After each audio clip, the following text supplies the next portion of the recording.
always in our clubhouse getting high. Super fuckers! Everybody wishes we would die. Super fuckers! Here we come like a bomb. Everybody fucking run and hide. Hey, it's the Pizza Party Podcast, and all the regulars are here, every pony. Who are you people? I'm Pan Pizza.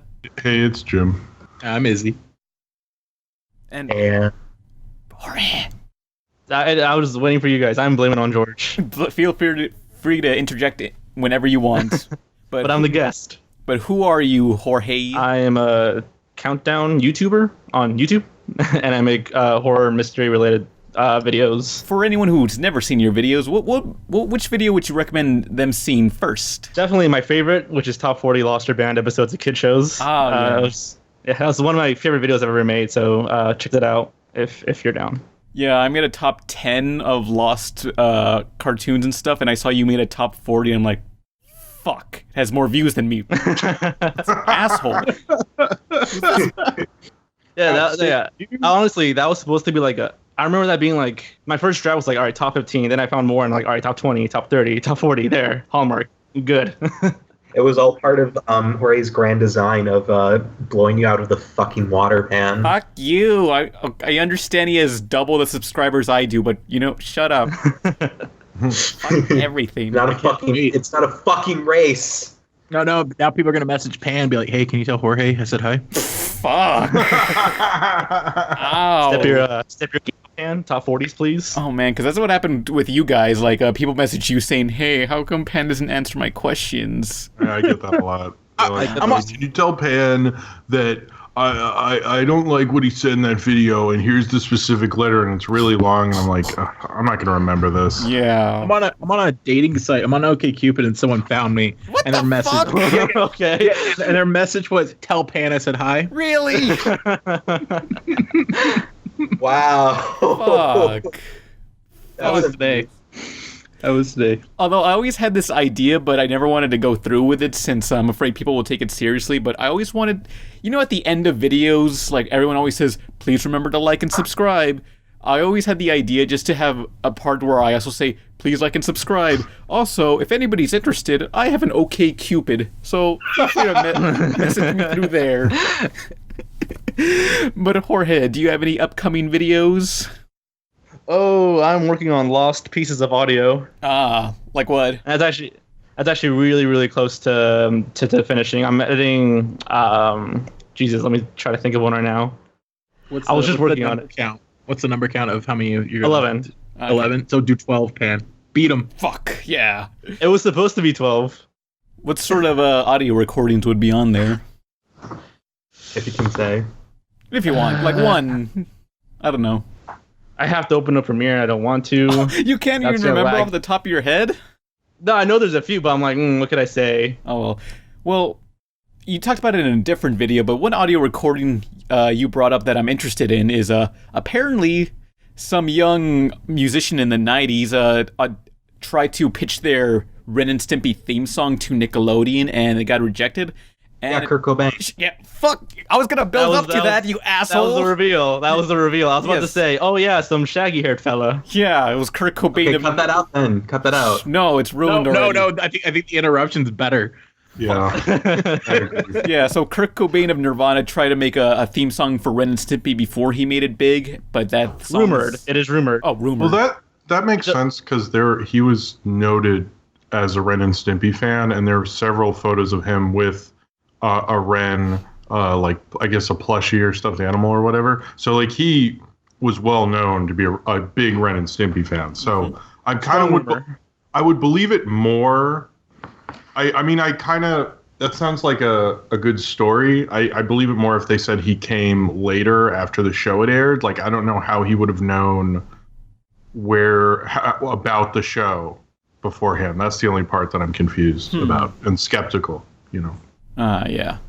It is kind of the sketchy part. But he was a big TV and movie fan. He was actually thanked in the liner notes to the Pulp Fiction soundtrack because he was going to do music for that as well. So it's like it's plausible. Crap! Didn't Billy West confirm it? Yeah, the voice actor. Yeah. Oh, well, he apparently quoted it, but it hasn't been like proven. So nobody, well, how so? Like, nobody knows that he actually said that? Pretty much. Oh, man. Okay, so next time... Well, it's true if you found it on Facebook with his picture and, like, text near his name or, like, next to him. Maybe what happened if a kid did that? It wasn't Kurt Cobain, but it was like the lead singer of Smash Mouth in 1990, and he just thought it was Kurt Cobain because he looked like Kurt Cobain in 1990. The disrespect. The discourse. Oh, yeah, just get a long sleeve shirt over a short sleeve shirt, you'll be fine. Yeah. Wait. Well, someone once told me. Back to the going, but I was anyway. Sorry. Back to the lost audio thing. One of the most famous ones that people keep telling me about. I don't know if you guys know this. You guys probably do. Chris Farley's original audio recordings as Shrek. Oh yeah, we know that. Yeah. You found anything about that? Well, they found like 2 minutes of it, like a storyboard. Yeah, like there's certain like him with Donkey. Yeah. Okay. Yeah. Wasn't it recently Mike Myers came out and said he was unaware that was going on until after, and he would have said no if he had known that? Yeah, because I hear contradicting stories. Like, one says that Mike Myers took up the mantle, and other stories says Mike Myers didn't even know until way later. Oh, I wonder which one. Oh, who knows? Yeah. All I know is that the original was uploaded by our best friend, our good buddy, Bedhead Berny. Yeah. Which I kind of regret not uploading it myself, so I can steal it on YouTube and I get the credit, Anyway. You're such a nice guy, Pan. Just teach me. Okay. This reminds me, like, Jorge, in one of your videos, you talked about the Socks the Cat video game. Oh God, that guy! Explain. That guy just straight up savage. Explain what that guy did, since you're the expert. All right. Well, some things have changed since that video came out. But I think the game is still withheld. He has the game. He has the full game, and he just refuses to give it to the public, which is like something that's like really irritating. Like if something's lost and just like gone forever, or as far as we know, then yeah, the mystery's there and it's kind of cool. But he's literally withholding it and just it's what a savage guy. Explain to the audience what Socks the Cat is. It's a game based on former President Bill Clinton's pet cat, kind of saving the world and against like what was it, like spies and terrorists. Pretty much, yeah. So, yeah, it's based on his cat. It's totally silly. If you see the cover of it, it's totally ridiculous. I mean, Socks was the first cat. He was a big deal, I mean, it's a Super Nintendo game, and it was going to be released, but somehow before the internet. Yeah, before the internet got canceled, but apparently these review publishers got an early copy of it, and I guess somehow some jerk-off online got access to those review copies years down the line and uploaded a shitty-ass shaky cam YouTube video of him playing the game and saying, yeah... On purpose. Yeah, it's on purposely shitty. Yeah. Oh. And he just says, yeah, I'm not gonna release this game. It's mine now. See ya, fuckers. And that's basically what happened. I bet he shows off on dates. Like on the first date, brings him home, gets him in bed, boots up the Super Nintendo. So I got Socks the Cat. Hey, you've seen this? This is a lost piece of media, Socks the Cat, based off our greatest president, Bill Clinton. I bet he would get so much. Yeah, your panties are wet so often. What you're about to see, nobody else has. The fucked up thing is how the Clintons treated Socks, because after they left the White House, they gave Socks to like a secretary and kept the dog instead, and then the dog died like a week later. Oh. So Serve them right. So Socks wins, is what I'm saying. Not the doggo. What? What was the dog's name? Pants? No, just kidding. That was terrible. That was terrible. That was awful. Pants, shoes. I think the dog lived like a year, but got hit by a car. Oh, what? They said they're like, it was a car with a strange driver. I think it was a cat. Do you remember that SNL sketch where it was a Toots is the driving cat? Speaking of lost media, I know some people, and apparently Dexter's Rude Removal, there does exist the uncensored version of Rude Removal, and it's on someone's VHS tape, and may or may not know who has it exactly. I bet it's Craig McCracken. No. Motherfucker. It's either Craig, Gendy, or one of the crew members, one of the major crew members. But I don't know. I think we could eventually somehow maybe someone at Adult Swim, maybe. Well, people I may know and who know people who know other people. I think they have some power to get it somehow. I don't know. We'll see. Anyway. Oh. But the next video is going to be a review on the Shrek Xbox game. Has anyone ever played this game? Also goes by Shrek Extra Large on the GameCube. Oh, no. Okay, well, trust me. I saw Berny play it, I think. It's such a weird... It feels like a bootleg of Shrek. It doesn't feel like an official Shrek product, but I'll get it. You'll see that next Tuesday. But you guys want to get into the news? All right. Sure, mate. News. This is CNN. Okay, here's some sad news to start off on.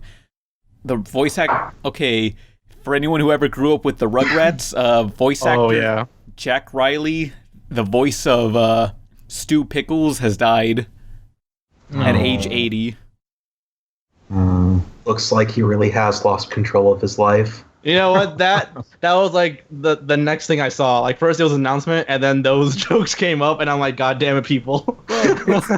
What's interesting is that I feel Stu is like the most popular adult on the Rugrats. Like you always see memes of him. Yeah. Well, he was the cool one. Yeah. He was the stay-at-home dad that made fucking shit. Yeah. It almost killed his kid. Like, what did Phil Mill's dad even do? I don't even know. He was like a fucking wussy professional feminist. Yeah. Yeah, professional feminist. Wait, can you get paid to do that? Feminist. Oh, whoopty-lotty fucking da. He's a bottom, you know? No, definitely. He calls his friend Anita Sarkeesian every night and talks about the fucking menimists. He's the guy who would go into like a women's history class and just say, "Why is it history? Why not her story?" Oh. Gets triggered by Game Boy. Oh no.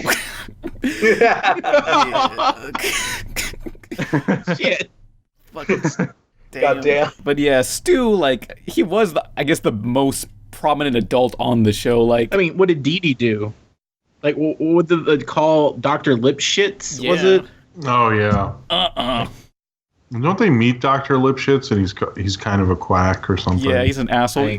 Well, the original idea for Lipschitz essentially came when the writers and the producers were like arguing with how mean Angelica should be.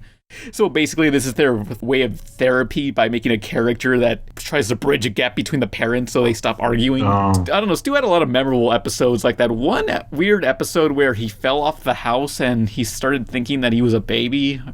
And he could God, flashbacks. He could communicate with the babies now. Yeah, because I think we're playing on Baby Geniuses rules where babies are like have their own language. Yeah.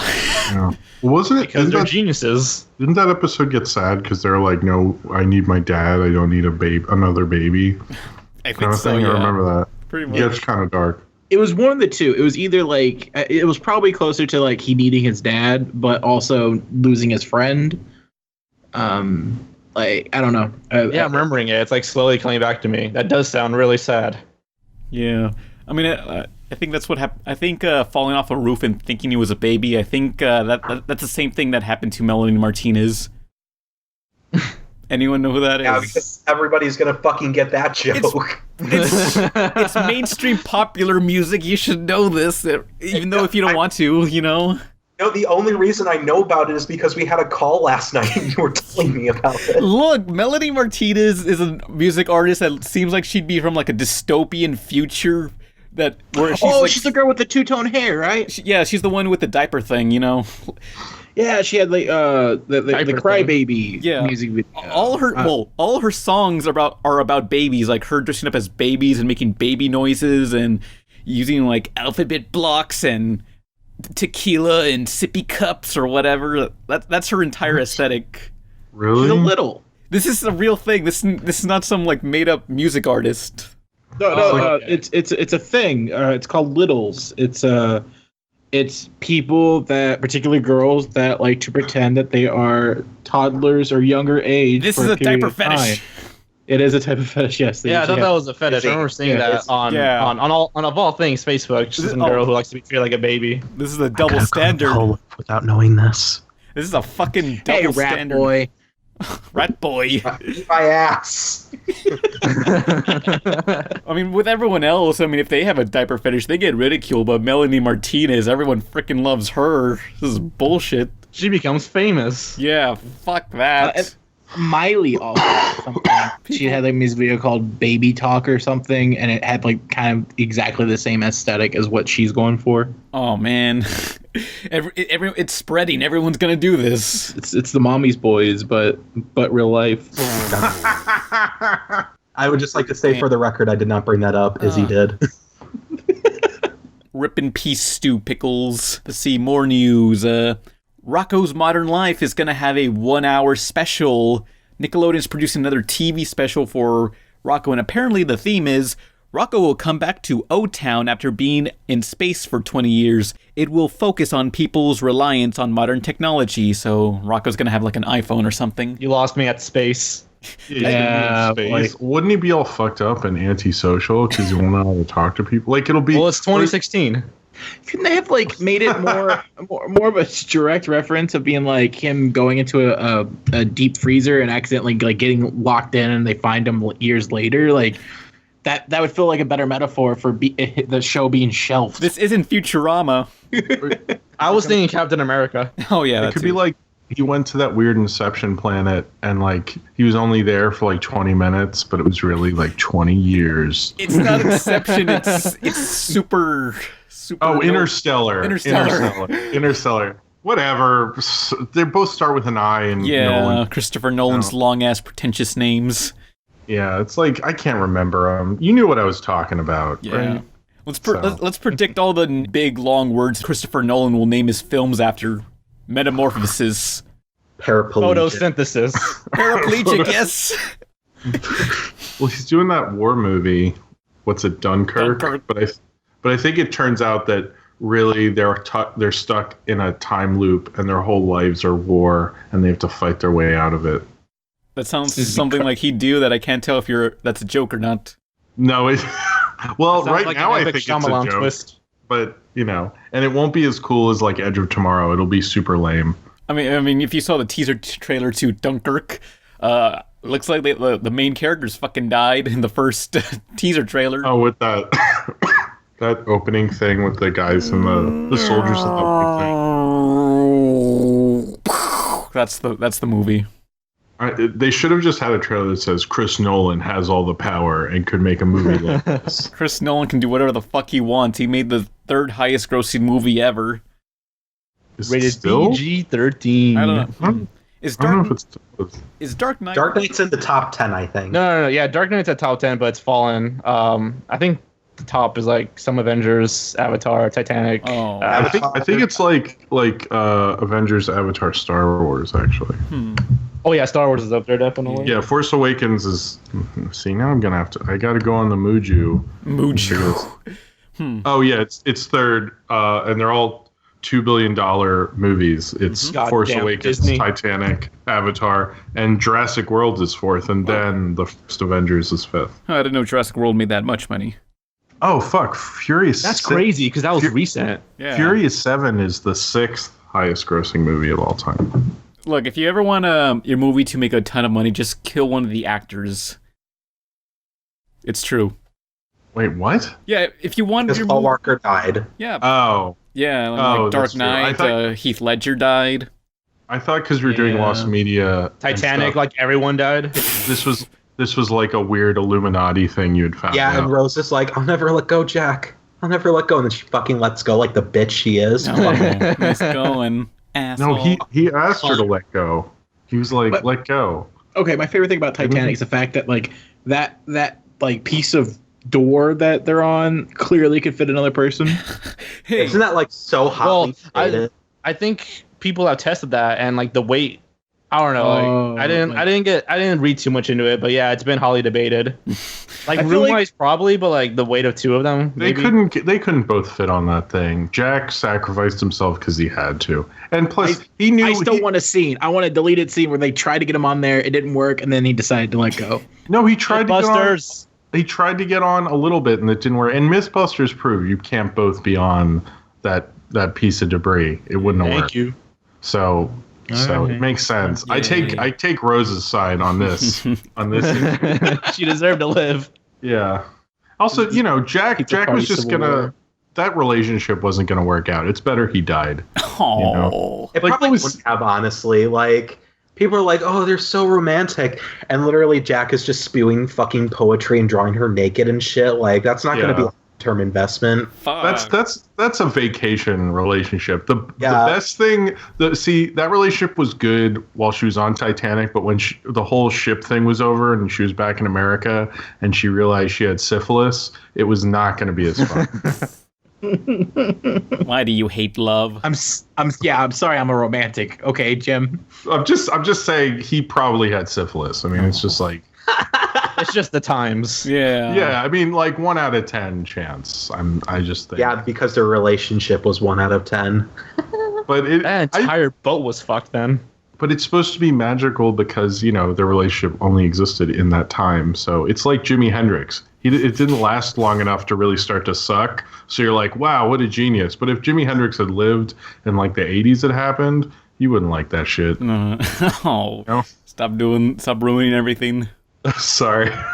Jim, you're fucking like killing our harshing our mellow here. Come on, man. Sorry. He's the realist here. I mean, Jimi Hendrix would have been great if he'd lived, I'm sure. Yeah. I don't want to hear it. I just don't want to hear it. Next bit of news. Regular show is ending. The next season, Oh, regular I'm show getting old. Regular show in space will be the final season. Wait, is that for real? What? Yeah, the next season's called Regular Show in Space. What's about space? What? So Is this a joke theme thing you're doing this episode? They're seriously in space. Okay, so what happened in the recent episodes of Regular Show, I haven't been keeping up exactly, but there's a dome that was built over the park, like the Simpsons movie, a dome, and on the last episode of the last season, the dome went into fucking space, and now the next season is going to be called Regular Show in Space. Like the Josie and the Pussycats and Jason? Yeah. Like every cartoon in the 80s. Like every cartoon that ran out of ideas, so they put it in either space or the future. Yeah. That was exciting. Hey, so is Adventure Time ending too? Not that we're aware of, but Motherfucker. I'm pretty sure it's not too far off from ending also, but yeah, Regular Show was there since like 2010. Like that was one of the cartoons that like, I don't know, Adventure Time and Regular Show I feel are like the starting point for a new generation of Cartoon Network. It's Yeah, funny because definitely. I think of that for like Chowder and Flapjack, but like that's like way back then. That's like Well, That was like Cartoon Network, like revival. That was like the forefathers for what happened yeah, after. that was like Yeah, because the crew who worked on Flapjack like bred a lot of cartoons. yeah, like Yeah. like anyone who the creators of Adventure Time, Regular Show, Gravity Falls all started from Yeah. Flapjack, but I don't know, Flapjack it lasted 2 seasons and it ended after CN Real when Cartoon Network tried to do the live action thing. Oh yeah, they had like that that ghost hunting show and that roller coaster one Yeah, with they the were all, trivia on it. There were like just kids version knockoffs of like adult shows. Wasn't there like one survival one too? Survive this. Survive this. Was that it? Was that it? Yeah, the only CN Real show I ever liked was Unnatural History. That was a good show, in my opinion. Also, I hear a From lot of I hear a lot of people actually liked Tower Prep. That was because it was by Paul Dini. Oh yeah, the guy who worked on a lot of the Batman animated series and stuff. I like the roller coaster one. I don't know if you guys remember that, but some guy would go on like this like ride with somebody. And it's like, surprise, you're on a freaking guest show. You had to answer these questions while you're riding the ride. Yeah, so it's like that taxi cab cash cab, but on Cash a roller cab. coaster. I always That wanted to actually get. sounds kind of cool. I wanted to get in the cash cab. I never got the cash cab. I've watched a lot of cash. I'm always like, sometimes I've just gotten in cabs. I'm like, cash cab, and they're like, what? And I go, never mind. I just walk out. Didn't cash cab end after they accidentally ran someone over? No, I think it just ended because that show, you could just run it forever. It doesn't. You can run those reruns. You don't need to make new ones. So, but they don't air it that much anymore, do they? I don't think they do. No. I don't remember, but I loved that show when all I watched was Discovery. That show, Man vs. Wild, and It Takes a Thief for like the shows that I watched a lot. Man. It Takes a Thief. That's a show that'll keep you up at night. Yeah. Oh, God damn. Okay. What was it? It's the thief about. Okay, so what happens in It Takes a Thief, basically they get like a former criminal. It's a fantastic idea, by the way. It's a great idea. Completely legal. Just letting you guys know. It's okay. Great. Okay, they just go to like some housewife or whatever, and they just ask her like, so do you think your house is safe from thieves? And it's like, yeah, it's pretty safe. And they just say, oh yeah, well we have this former thief, and we're gonna have him try to break into your house. And this former thief No. Oh, what? No, what happened was like, they're like, do you think your house is safe? Yeah, pretty sure. Well, little do you know, we broke into it like 3 days ago. Oh shit! But now we're gonna The thief's been living in your closet the whole time. Whoa. Oh man, it's a blasty blast. Like they break into some guy's house and then like I think like a few days, I can't remember, like a few days later, they're like, oh, we broke into your house. Now we're gonna hook you up with some sweet equipment, and then they try to re-break it, but it doesn't work. Fantastic show, it was great. It's like that. You heard that urban? I don't know if it's an urban legend or I saw it on a YouTube thing where, this guy would break into people's houses and grab a phone and take a picture of himself in the house, and then make sure it was saved on the phone and leave, just so they knew he broke into their house. Oh my God! I remember that. Wow. Yeah. That was on Rob Dyke. Yeah. Oh yeah. Yeah. Because you got me into that. Oh my God! That disrespect. I mean, but apparently that's all he would. That's all he would do. I was like, that's the creepiest thing you could do. What do you? If I was that guy, I would do something like a little trollish, like take all the toilet paper or something. I mean, it's 4 p.m. in my house, but I need to like open the window and turn on the light. Like something that's like very like irritating, but like in a small way, like take all the batteries or switch them or something. You dick. Going off your toilet paper idea, take every roll, wipe your ass with it, and then put it back and then leave. That's dedication. You're gross. Yeah. It's worth it though. That is a little gross. I Or like like, leave the showers running. Then take a selfie in front of them with a smug ass like look on your face. Or like leave the showers running. Or if it's someone who has VHS tapes, rewind them all the way to the middle, everyone. No. That one's just overkill, Jim. What the hell? Slightly move everything to the left. Somebody please make this a movie. replace all their Coke with Pepsi. Okay, that's okay. Safe. No, and then they go, Calm down. I don't taste a difference. Oh. What happened? What's up with all the batteries? But I always had this horrible idea of like the wet bandits from Home Alone. Like instead of leaving the sink on as their markings, like what I would have done was like, I don't know, take a dump in the toy chest or something like that. Like what could you even say right there? You know, it's like someone just did this to a toy chest. You're fine. I think they'd be like really freak out if there was like anywhere else. Like Well, shit. depending on Now how we have to check. disgusting the kid is, they'd be like, okay, Johnny. Is this your What? Oh, hello? cut out. Johnny. Hello? Izzy? Sorry, what? Johnny. I think Izzy cut out. No, I ended it there. I was hoping for like someone to respond. Well, that like, was a fun. Oh, I was setting up stuff. I was waiting for the best pun of my life. No, I don't. Okay. Yeah. But It Takes a Thief is such a it's a show that'll make you paranoid. Yeah, I remember like really specifically there was like one tense scene where he's breaking into the house like in the beginning of the show, and the homeowners come back. Oh, So he has to like hide behind the curtain or something, like, and it actually got pretty tense. wait, so the homeowners didn't even know? I'm sure they knew, but like in advance, like, oh, from here to like 4 months from now, we might break in. You're gonna be on a show and get some money though. Okay, So this show is fucked up now.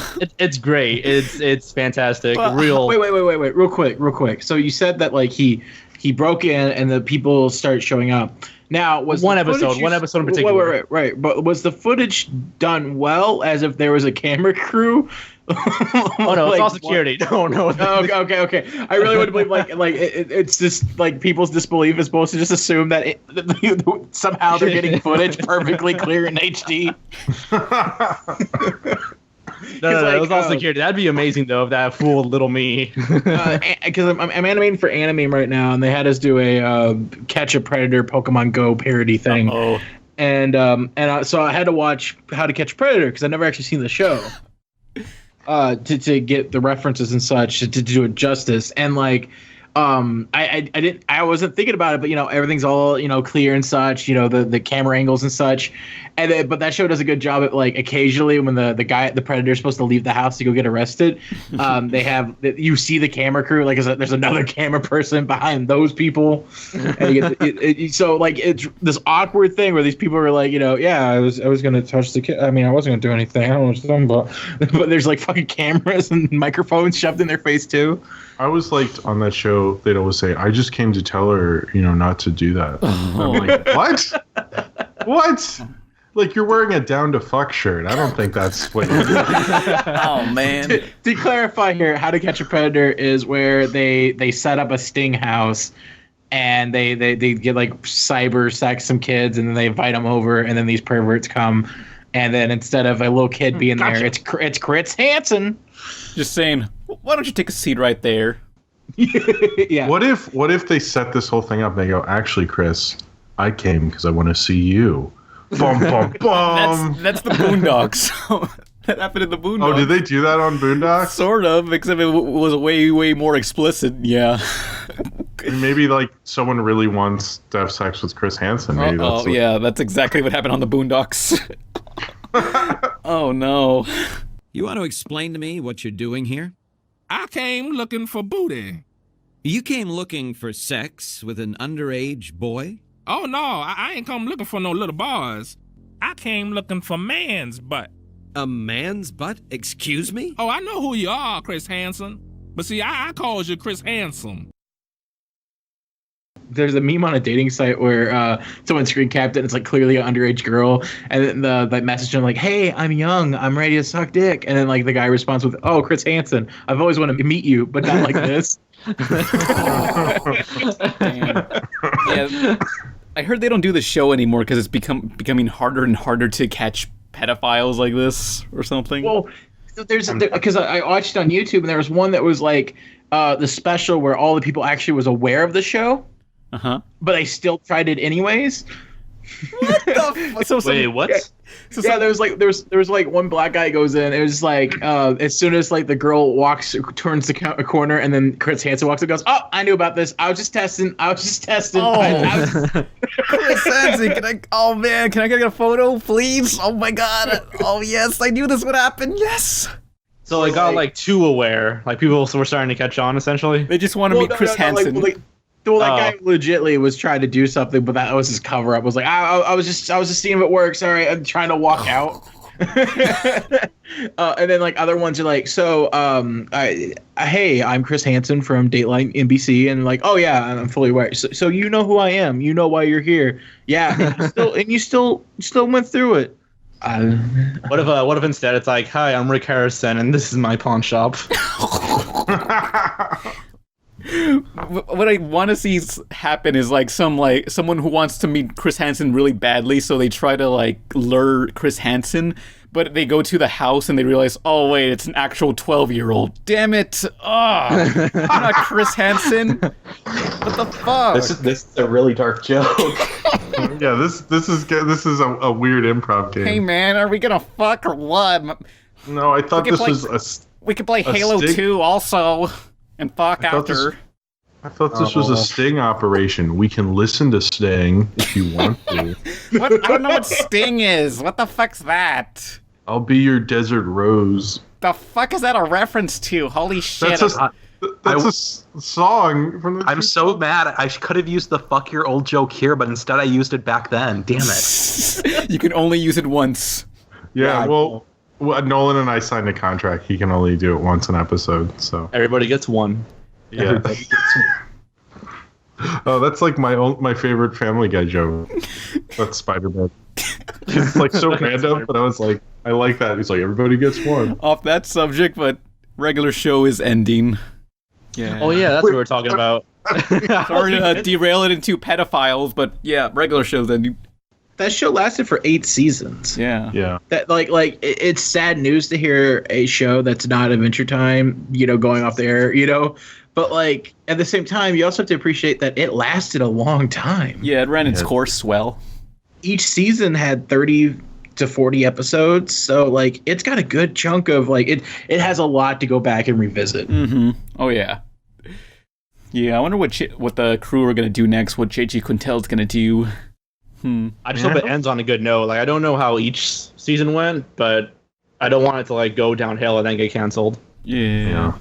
Do you think it got canceled or it's going off the air because Mark Hamill is no longer interested? Oh no, I'm pretty sure.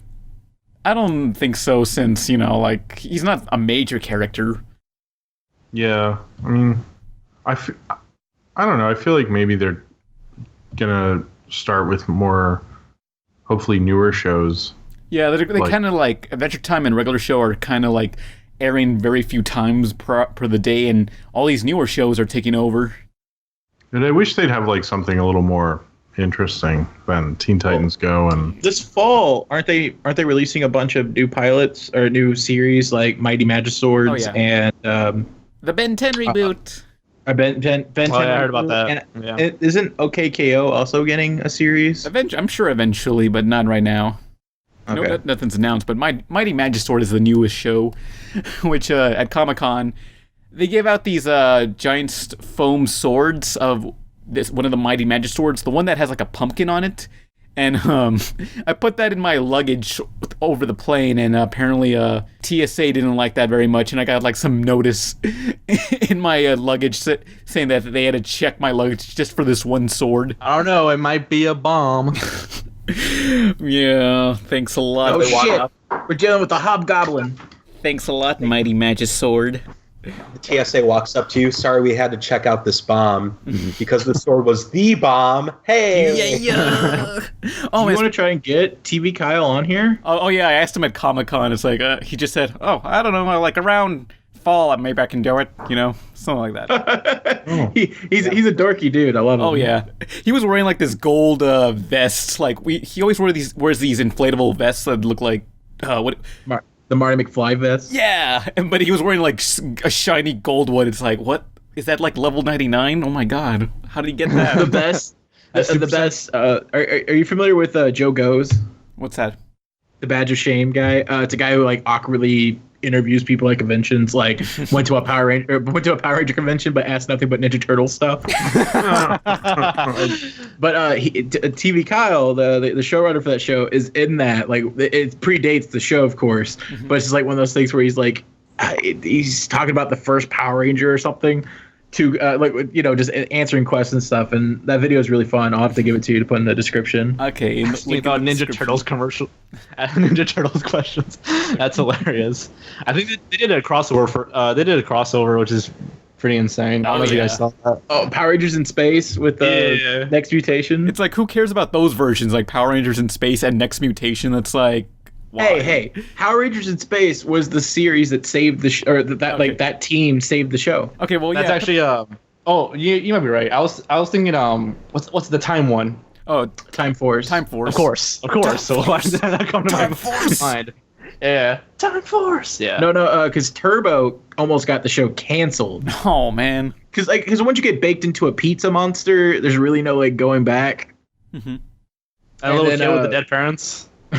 Yeah, because like the greatest heroes come from having no parents. Yeah. Oh, I've heard that. Why do cartoon characters never have parents? Oh. I think it does. I kind of just assumed it was like for sympathy or something. Usually, either sympathy or they don't want to design the extra characters. Yeah. I think it's just a storytelling thing to make them like sound more desperate. And like, I don't know, like make their backstory sadder and It almost sounds like something out. Is that in the Joseph Campbell's hero myth thing? I don't know, but Wait. Let's step back here. Are you talking about like normal Western cartoons where it's comedies, or are you talking about like the hero story, like more anime-esque? Well, just in general, like a lot of cartoon characters just don't have parents somehow. Because I would argue that if it's a Western, more comedy-based, if the character has parents who's able to stop them from doing their mistakes for them, like teaches them stuff before they make the mistake to learn it, then it's a storytelling device of if you have a parent who's able to go, oh yeah, don't touch fire, it hurts you. Well, it's much more engaging to see a kid touch fire and then like learn that way. Touch the stove. Rest in peace, Stu Pickles. Oh, now Tommy can go on some real adventures. Oh, man. Adventures of dealing with his mom's depression. Damn. I don't know. I think Tommy would end up being like some sort of urban explorer, you know, looking through any sort of like abandoned buildings and stuff and finding like a crack den. That was like the entire show. They were just like in their imagination, it's exploring stuff. That's what you'd think, but he'd end up being a kid who, being a guy who's always trying to remember his childhood because that's when anything good happens. So he was a Wall Street banker, and then he established one of those weird like preschool for adults things, and like totally. Do you know about those? Oh no! Yes, I do. They're in like I've heard about them in Williamsburg and stuff, and they're like preschools for adults, and like you do preschool things and have juice boxes, but you're an adult. And I was like, that's the creepiest, stupidest thing I've ever heard. But I think that's what Tommy would do. He'd be like super nostalgic, like most of the millennials, and you know, constantly posting on his Facebook feed, like, hey, remember Animorphs? That was the best, right? Like, fuck this Ghostbusters remake and stuff like that. Jim, I don't think you're being very progressive and not being open to this preschool idea. How dare you? Oh, do you like that idea? Or? I'm sure Melanie Martinez would like that idea. Back at it again with that Melanie Martinez bullshit. I don't hate her, but you know, it's just weird. You know, who is? I've never heard of this person. She's a pop singer. Like if you go to a Hot Topic, you'll see her shirts everywhere. Oh, okay. I think she's really popular in Britain. Oh yeah, she started out on The Voice and then became her own thing and stuff. I don't know, whatever. I'm not sure. Yeah, but I forget what we were talking about. Something about Power Rangers. Next Mutation. Yeah. Good show. Yeah. Oh, so funny show. So my friend Jake likes to get shit Christmas gifts to people. like the purpose is whoever gives the worst gift is the one that won. And he decided to give me Next Mutation Volume 1 and 2 on DVD. Partially because there was a complete set, so now I can claim I have the complete set of Next Mutation. But it also comes with the Power Ranger episodes, the crossover. The worst part about that DVD set is it's not a season box set, it's a volume box set, so fuck that. Yeah, and it doesn't have the original theme song. It has like a new one. Oh, I guess they couldn't get the license to use the original song, maybe, whatever the original was. It has the same visuals, but like the song's different. It's kind of better. I guess anything would be an improvement from that show. But like, you guys are familiar with Venus de Milo, right? Yeah, the one female turtle who has Jedi powers for some reason. What? Like she's OP. Yeah, she force chokes the Shredder. Oh shit! This crossover almost got better. Oh man. Yeah, she can shoot like energy balls and pick up stuff. Like she's the OP turtle. Oh man, this is such bullshit. But she needs to get nerfed. Oh man, and we never saw her again. But you know what I'm surprised? It's like Beyond Mutants. You know what I'm surprised is that we never got any other like colored turtles. You know, like where's the green bandana turtle with like a gun, or you know, like where are all the turtle OCs? You know, named after other Renaissance painters. Like it seems like something that could easily be expanded on. I mean, I know could have like an Andy Warhol turtle, and he'd be all like. He'd be like smoking cigarettes, being like, "Yeah, man, I don't even know." Or like some rival turtles that are like black and white or something. Yeah. Well, they could get. I don't know. There's so many like artists and stuff. They could just pick other have a box turtle be. Be Cubism. What's a big Cubist artist? And you could go from there, you know. Picasso? Yeah, I do recall Is Picasso Cubist? No, it wasn't. But like, I always liked the idea of the one named Picasso. Like, yeah, because the only other turtle we got Spike.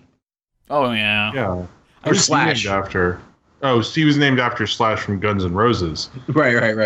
right? No, Maybe? do you think they made like a evil set of turtles and be named after rappers now? Oh no. What are you trying to say about rappers? Yeah. I What don't the know. I fuck? just really want an evil Ninja Turtle named Dr. Dre. They could name, if they're going to be evil, they should be the reverse of artists, so they could be famous investment bankers. What's the opposite of artists? Investment bankers. Yeah. You just said it. Oh, That's the thing that kills all art. Conformists. Yeah. Oh no, it would be named after the members of Linkin Park, Oh. because they're the greatest conformists of all. They just don't want you to know it. Oh. I don't know the names of the people in Linkin Park though. No one does. But I think I do recall like Eastman and Laird had a demand that they asked never to have any other turtles included in the main group, essentially. So no. And that's why Toka and Razor happened, because they demanded that they not put Bebop and Rocksteady in Turtles too. So Yeah. they make demands like that quite frequently. I don't know if they still can though. Can they? I don't know. No, because they don't retain any rights because they sold them all to Nickelodeon. Viacom has that. That explains why they could finally put Bebop and Rocksteady in a movie with Krang, because those guys. Yeah. Okay. It also means that the Samurai Rabbit Jimbo. Yeah. He'll Jimbo. never be in the new series, because for him to be in the new series, Viacom wants to own the complete rights to the character, and he's been in every version of Ninja Turtles, but he's a guest character. Like, he's not actually part of, like, it's a crossover every time he's in. But they don't. They've had Fugitoid, right? And that's an Eastman and Laird creation. Oh no, but the difference is that Jimbo is not that's not a Ninja Turtle thing. That is a separate comic Eastman and Laird series. didn't do that. Okay, you're right. You're right. Oh. Sorry. Yeah. Legal jargon. Yeah. rights. But I guess last bit of news. Did anyone see Sausage Party? Seven straight boys! We've been chosen together. Feels amazing. What You have learned the terrible truth. Together, we can fight these monsters. Stay away from my sausage, you skank. They killed him. Did he suffer? Oh, yeah, he did. Sausage Party. Rated R. Yes. I heard it was great.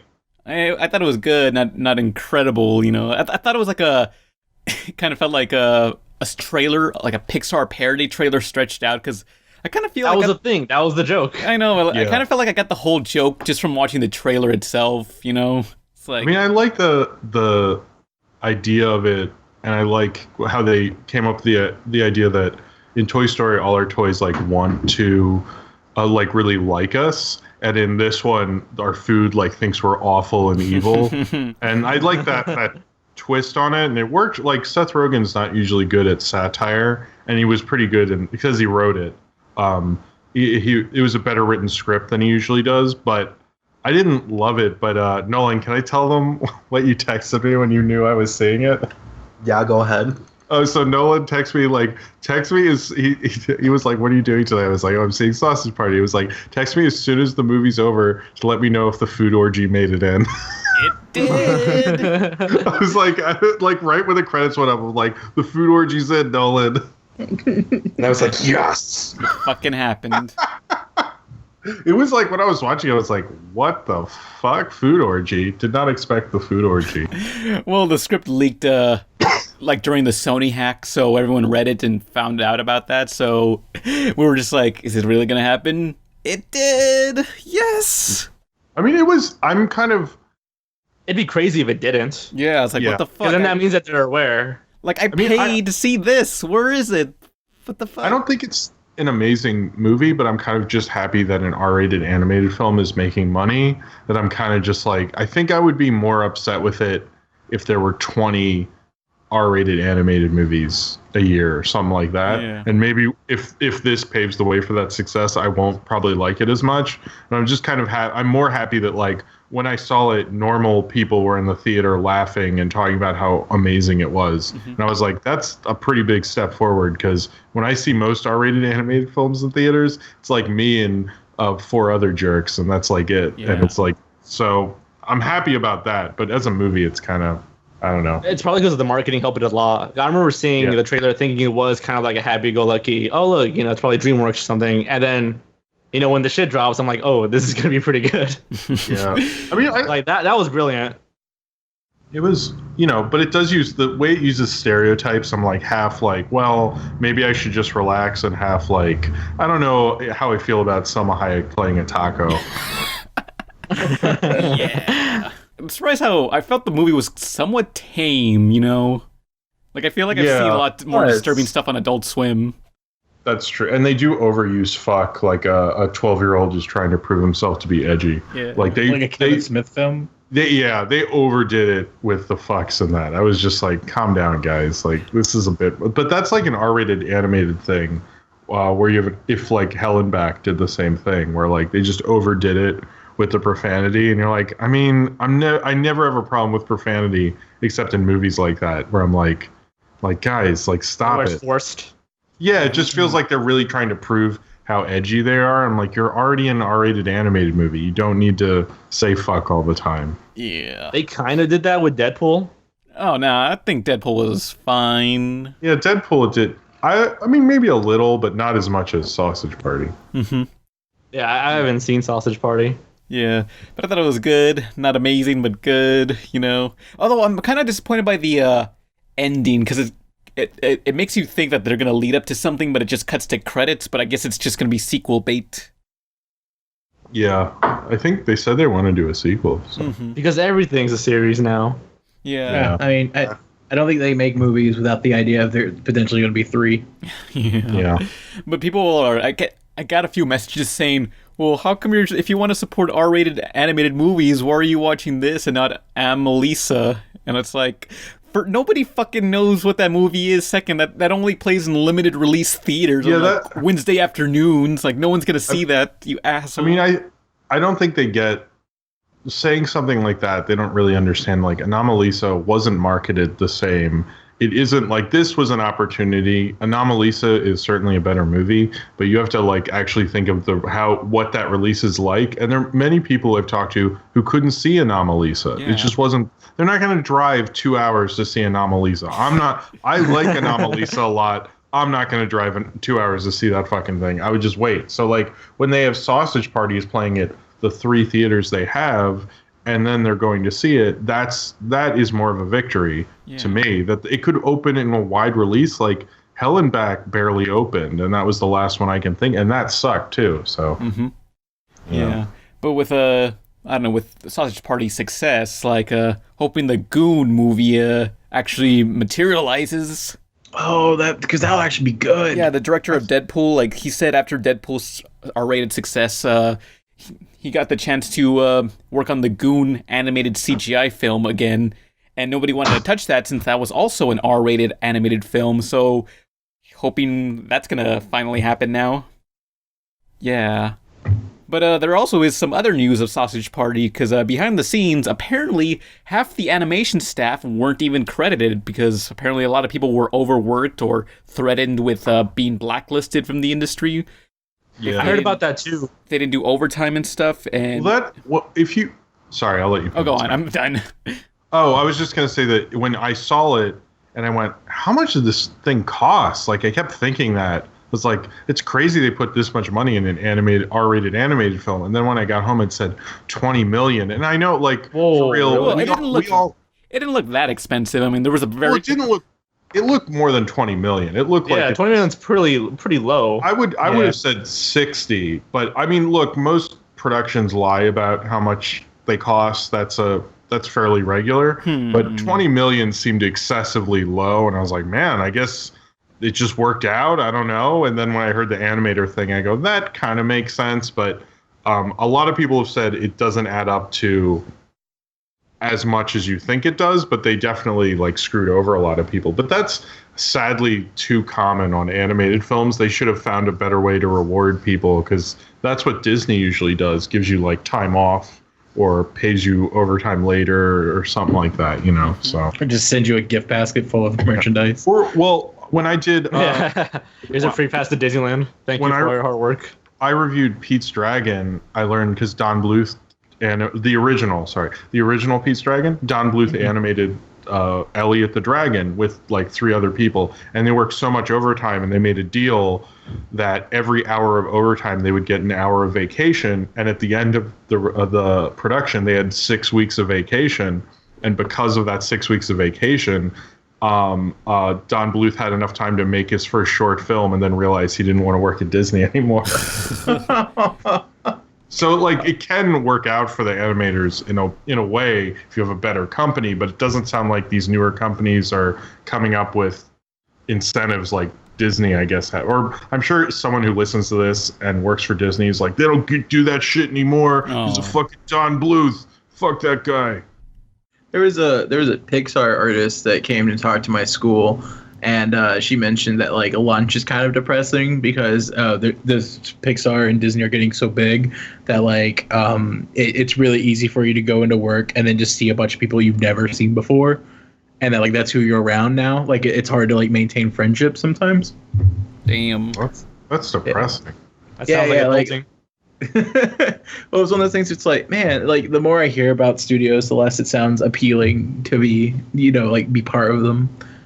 I think it's only appealing if you're there early and it works out for you, because then it's like if you're like Pete Docter, it sounds like it works out really well because he can develop what he wants and, you know, have a studio believe in your vision. But if you're like anyone else, you're like, I have to do in-betweens on The Good Dinosaur. Was that it? Yeah.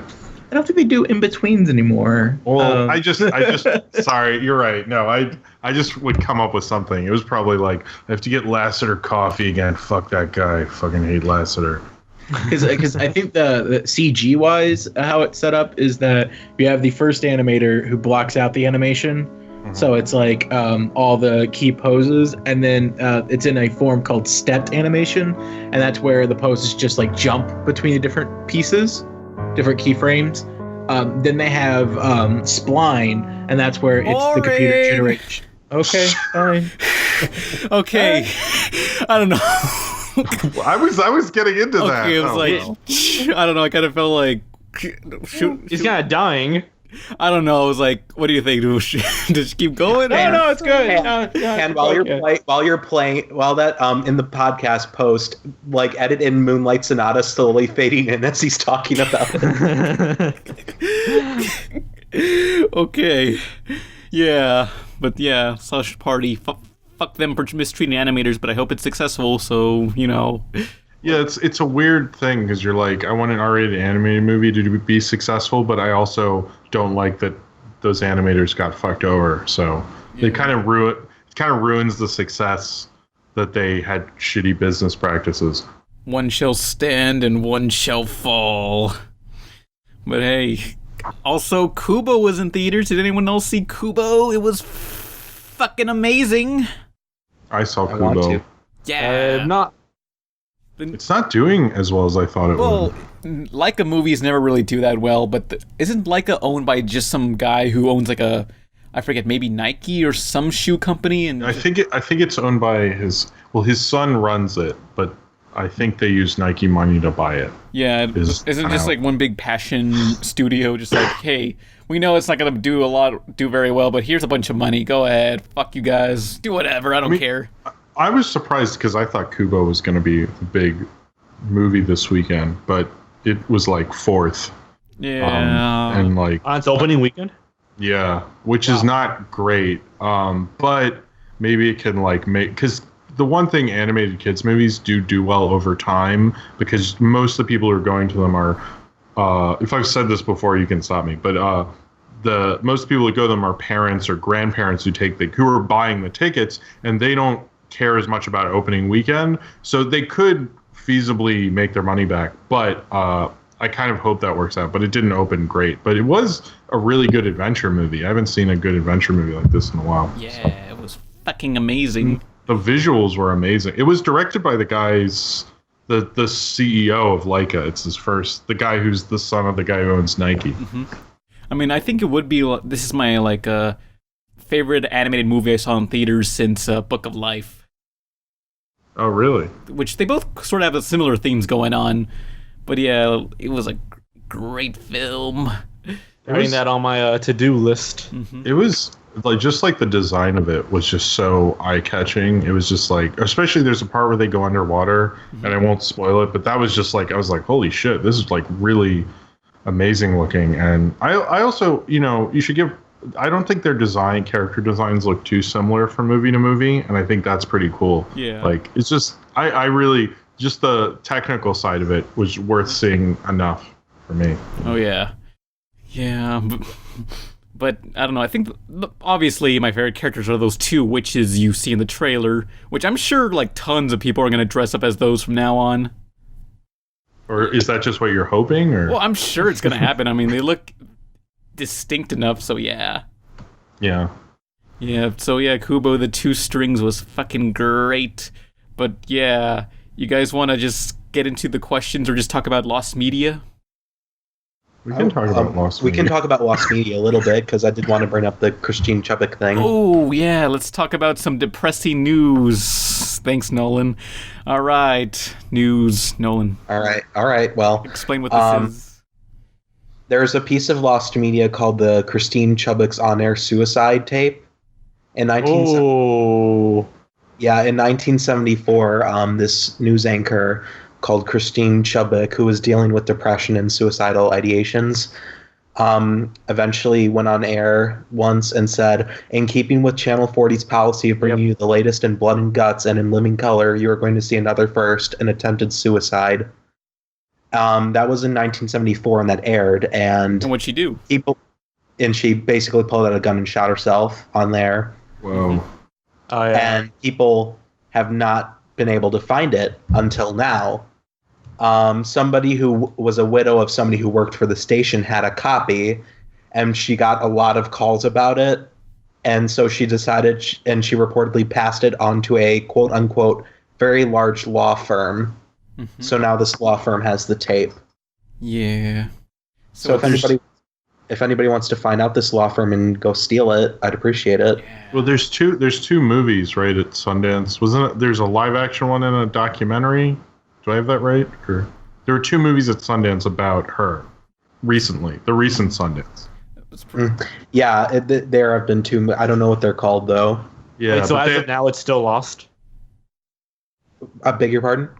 As of now, it's still lost. Like it's kind of like it's found, but it hasn't been shared. So it's kind of like in a sort of in between, I guess. This is a story I'd heard about in the 90s, and like that they would never release the tapes. But then when Sundance happened, there were a lot of stories about it, just because suddenly there are these two big movies about her.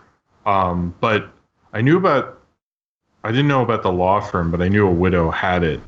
But I'm wondering, what the law firm... Why give it to a law firm? That seems a little odd, but...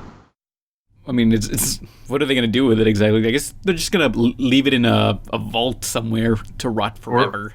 Or possibly, the pressure of, having, footage of someone's death, and everyone wants you to release it. Or... That's kind of a little heavy.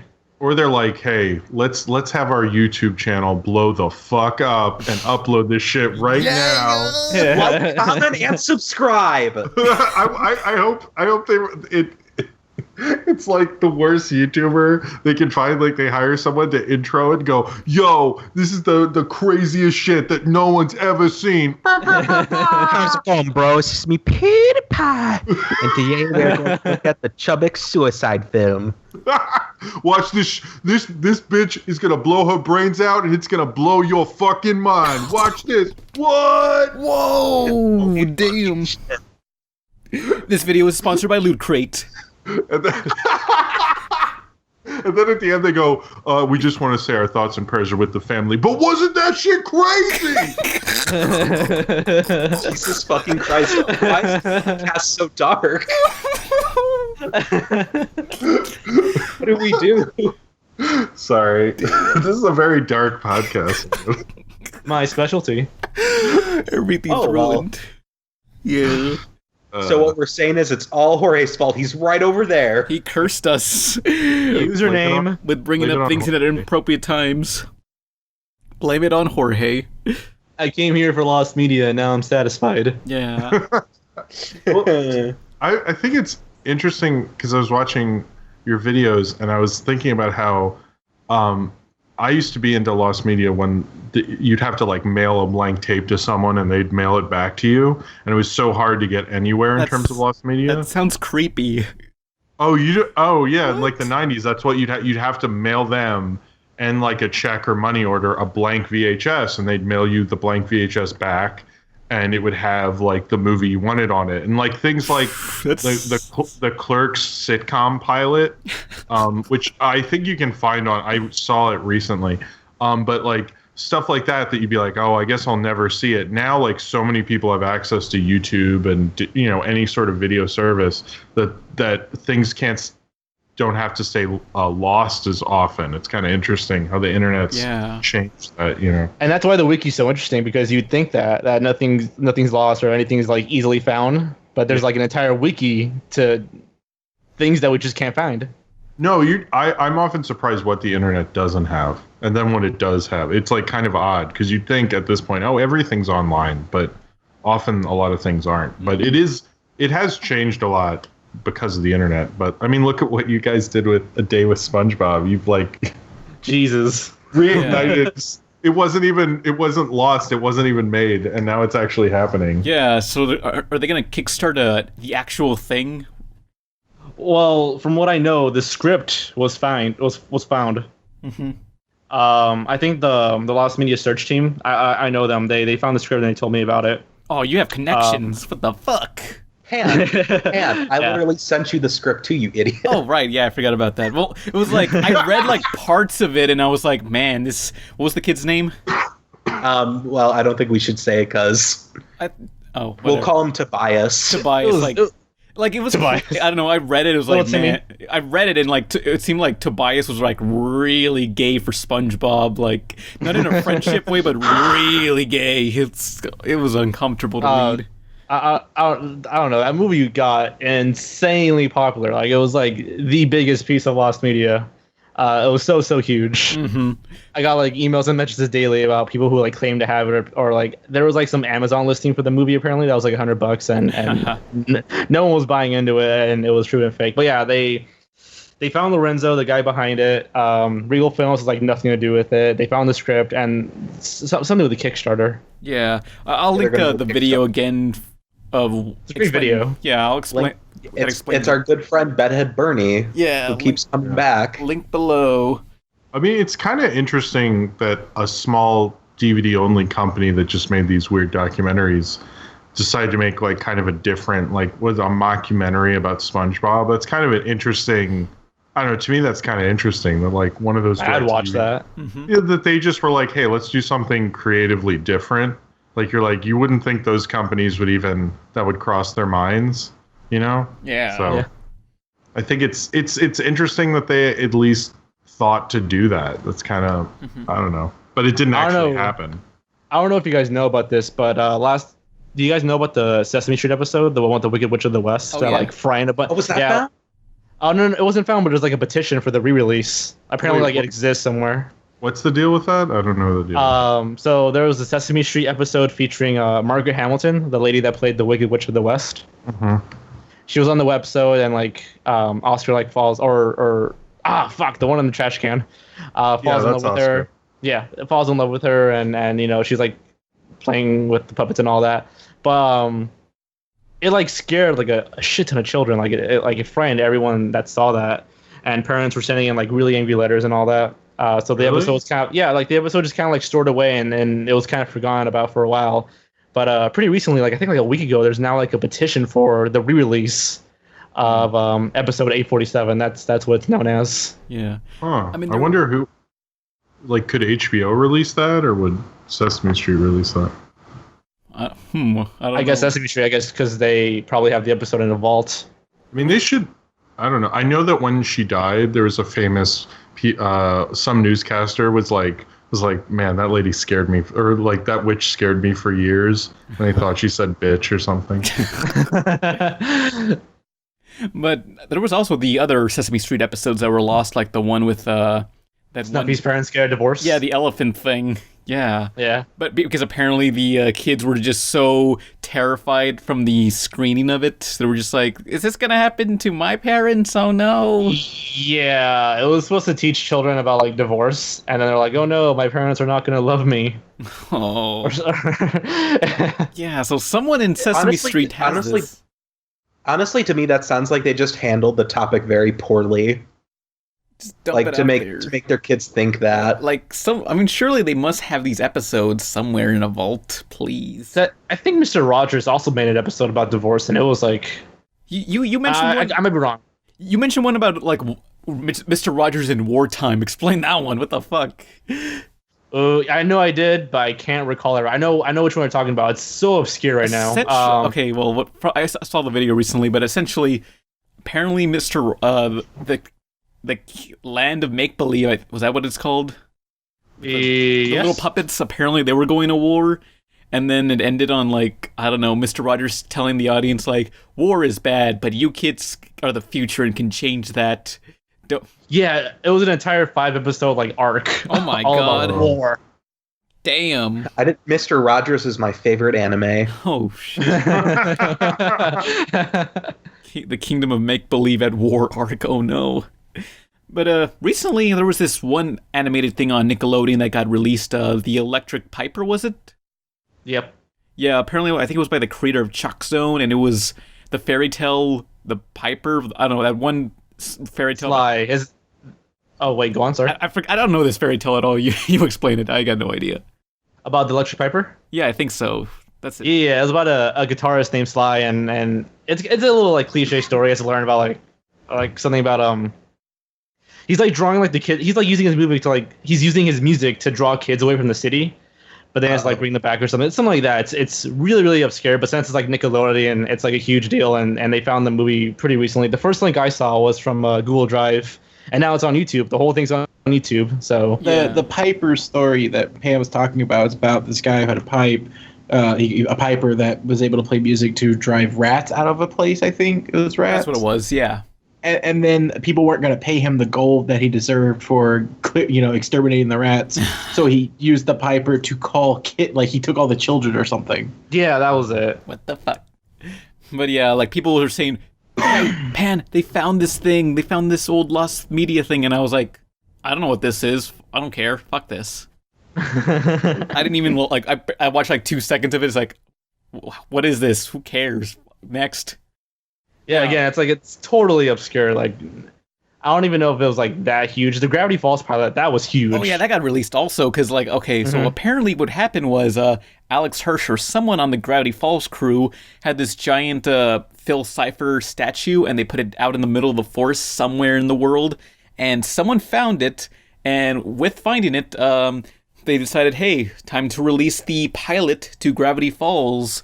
So it's like the same as the first episode. Oh, what? You guys didn't hear about the Cipher hunt. Like you heard about it, but do you know the full details of it? Though? No, not exactly. Essentially, Alex Hirsch put a giant, or I don't know if it's giant or not, but it was a Bill Cipher statue in Oregon, where that fake or the tourist trap that inspired the Mystery Shack near there, and he put a bunch of clues, and a bunch of fans were going around finding the clues. He kept hitting at him on Twitter and such. He even showed up. Like there's part where they're putting together the puzzle, and like he just shows up randomly, and they periscoped it. And if you finish the puzzle, the digital version, he was going to release a deleted scene. If they did a physical version of it, it was going to release the pilot, and people found the statue. So he made a website and asked no one to take this, because I don't think illegally he was allowed to. Like I get the impression that it was supposed to be like it wasn't allowed to be on YouTube. And of course, he had a note saying, "Hey, don't put it on YouTube." What was the first thing people did? Fuck you, Alex. Put it on YouTube. Fuck the police. Yeah. Damn. So, but. Also, I remember a long time ago, he explained that the reason why the pilot was never uploaded anywhere fully was because there was licensed music in there, like from the Gorillas and stuff that, that they didn't have clearance for. So it remained lost until now. So it's basically the first episode of the real series, but done in Flash animated, and Grunkle Stan looks like a Keebler elf. Yeah, most pilots like look different from like the final, or at least, yeah, like they just like. Oh, another thing, the Billy and Mandy pilot that was also found. It was a while ago, but it's another pilot that's like really, really different from how the show is like known for now. My favorite thing was there were so many people so excited to see the Gravity Falls pilot, and then finding out that it's not as good as the actual episode that aired, and people were actually disappointed in the pilot. You go with the... It's a pilot. It was clearly the same exact episode, just looks stupider. People got what you wanted. There was people legitimately upset. They're like, "Oh, I was hyped for this. Well, like, what were they expecting? Fuck them. You got what you paid for." Summer break.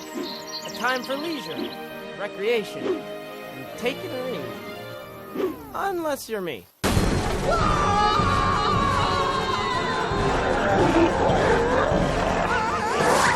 My name is Dipper. The girl about to puke is my sister Mabel. You're probably wondering what we're doing in a golf cart being chased by a tidal wave of horror. Well, I'll tell you.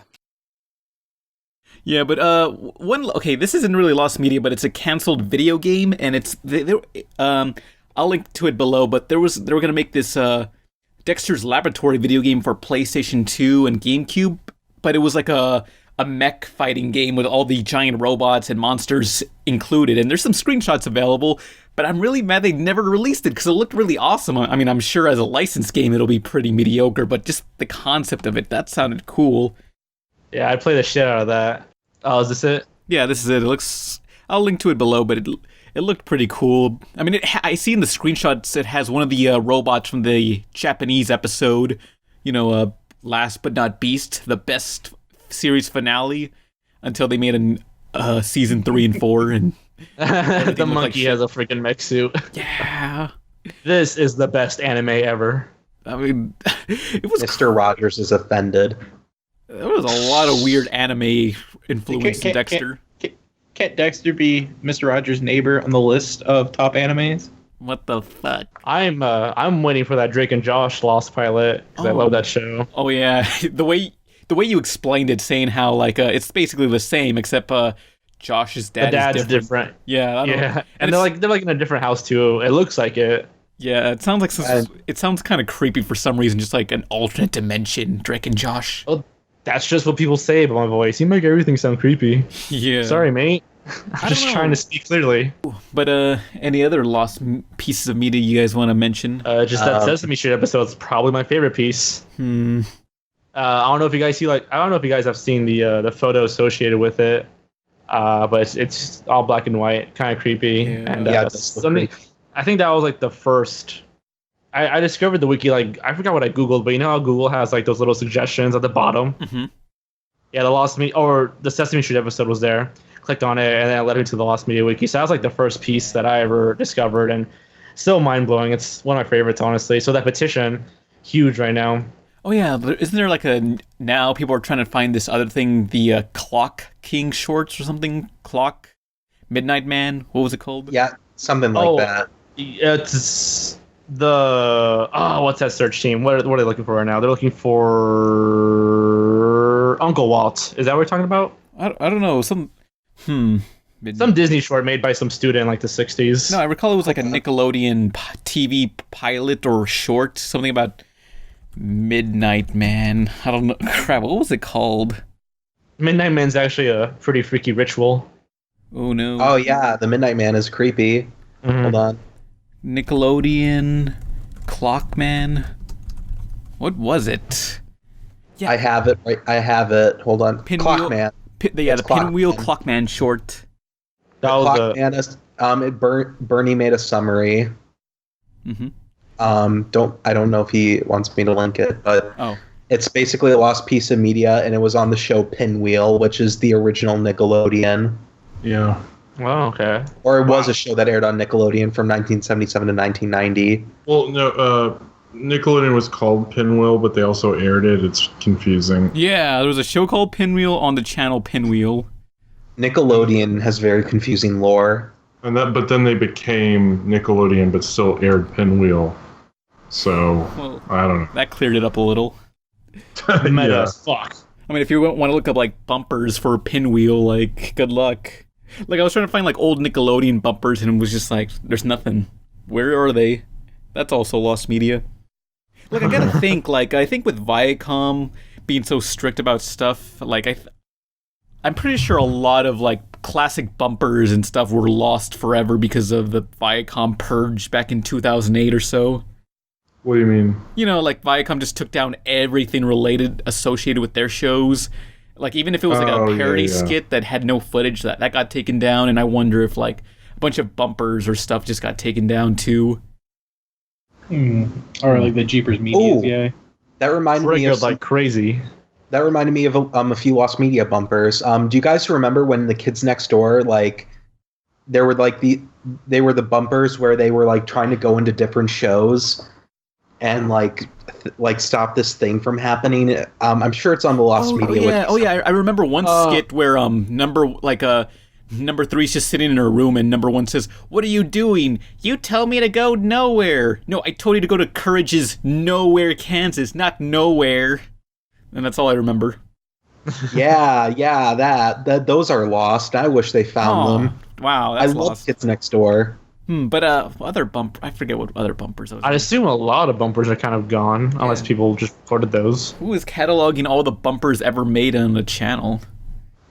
Some guy out there on the internet. Soon they'll all need me. Please show yourself, because we need that stuff.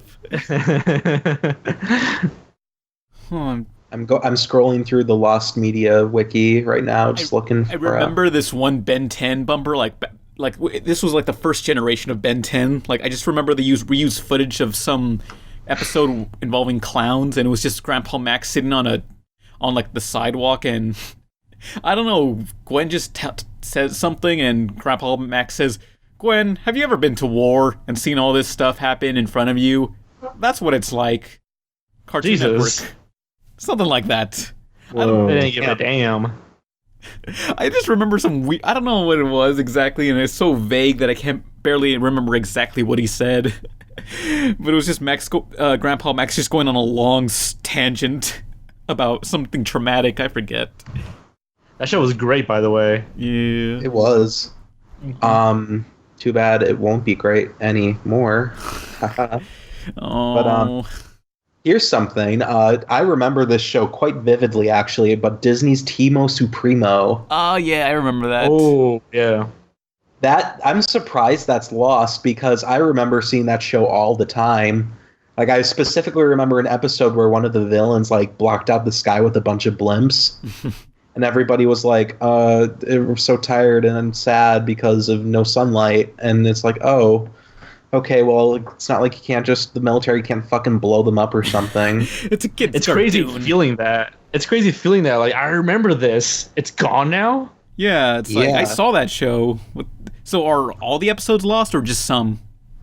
According to the Wikia page, it's only 2 of them have surfaced out of 39. Seriously? I thought someone would have that. Wow. Yeah, that's weird. What else? God, there's one poorly animated show that just looks so bad. I can't remember. But like someone found out the episodes, and it's just crazy. Some guys are some commenters are like, "Oh, that should stay lost," because it just so shitty. I'm trying to remember. Was it the CG, was it the CG one? Like something? It was the purple guys. They look ugly or something. Oh, about Ugly Martians? No. I think that's found, despite not wanting. I remember you were talking about, like, I think, was it called Weirdos? Where Weirdos. Yeah, it looks like it was animated by the same team that did the Donkey Kong Country cartoon. Yeah. Because it looks like they just took the face of one of the monkeys and made a new character. Yeah, stuff like that. I'm like surprised. Oh, maybe I shouldn't be, but like someone has this. Yeah. There's a few semi-lost or not good quality found rips of stuff that I would really like. Magic Island, for example, or a bunch of these like Full Moon Entertainment rent-only movies. There's like one guy that was like putting them on YouTube, but he had like a and before every part, because he got to upload 10 minutes of each thing, he would like introduce himself and like the movies because he had them all on VHS. Or the Disney movie Can of Worms. I haven't found that online. No, I think that's available now. Oh, is it? Okay. Because Disney had a marathon where they played all 100 of their Disney Channel original movies. Oh yeah. But the problem is like trying to find good quality rips, because I want like good quality rips of the movie Brink, if anyone remembers Brink, where it was like this really cheesy rollerblading movie. I remember Brink, the parkour game. No. I remember a long time ago on Disney Channel, there was a movie. Those really, I don't know, because they're nostalgic, so I guess they're good. Those movies like 13th Wish or like Dream Team or yeah, those like way back. I remember those. Those movies were great, but then that's just like my nostalgia kicking in. Who remembers the 9/11 Disney movie Tiger Cruise? Oh, I remember that. What? Holy Why shit! Is it a 9/11 movie? It's this daughter who like wants her dad to stop being a Navy dude or whatever, and then it's like 9/11 happened, and then she's like, oh shit, and then the dad's like, I have to do something for my country, and then she was like, I think you should keep being in the Navy to protect our country, Dad, and he's like, well, thanks, bro, and then does his thing. Yay. Well, is there like a wall? Like, what's the piece of lost media that everyone wants but can't get? Socks the cat. Or is it like that? Yeah, like that's pretty much the epitome. the day the clown cried or something. Kingdom Hearts animatic. Oh, that would be sweet. I mean, I know the guy who directed it and everything, but he told me that it's like, yeah, I don't have it anymore. One, if I did give it to you, if it somehow gets leaked, they would trace it back to me. Two, I don't have it anymore. This person has it now, and I don't know if they still have it anymore because it was a long time ago.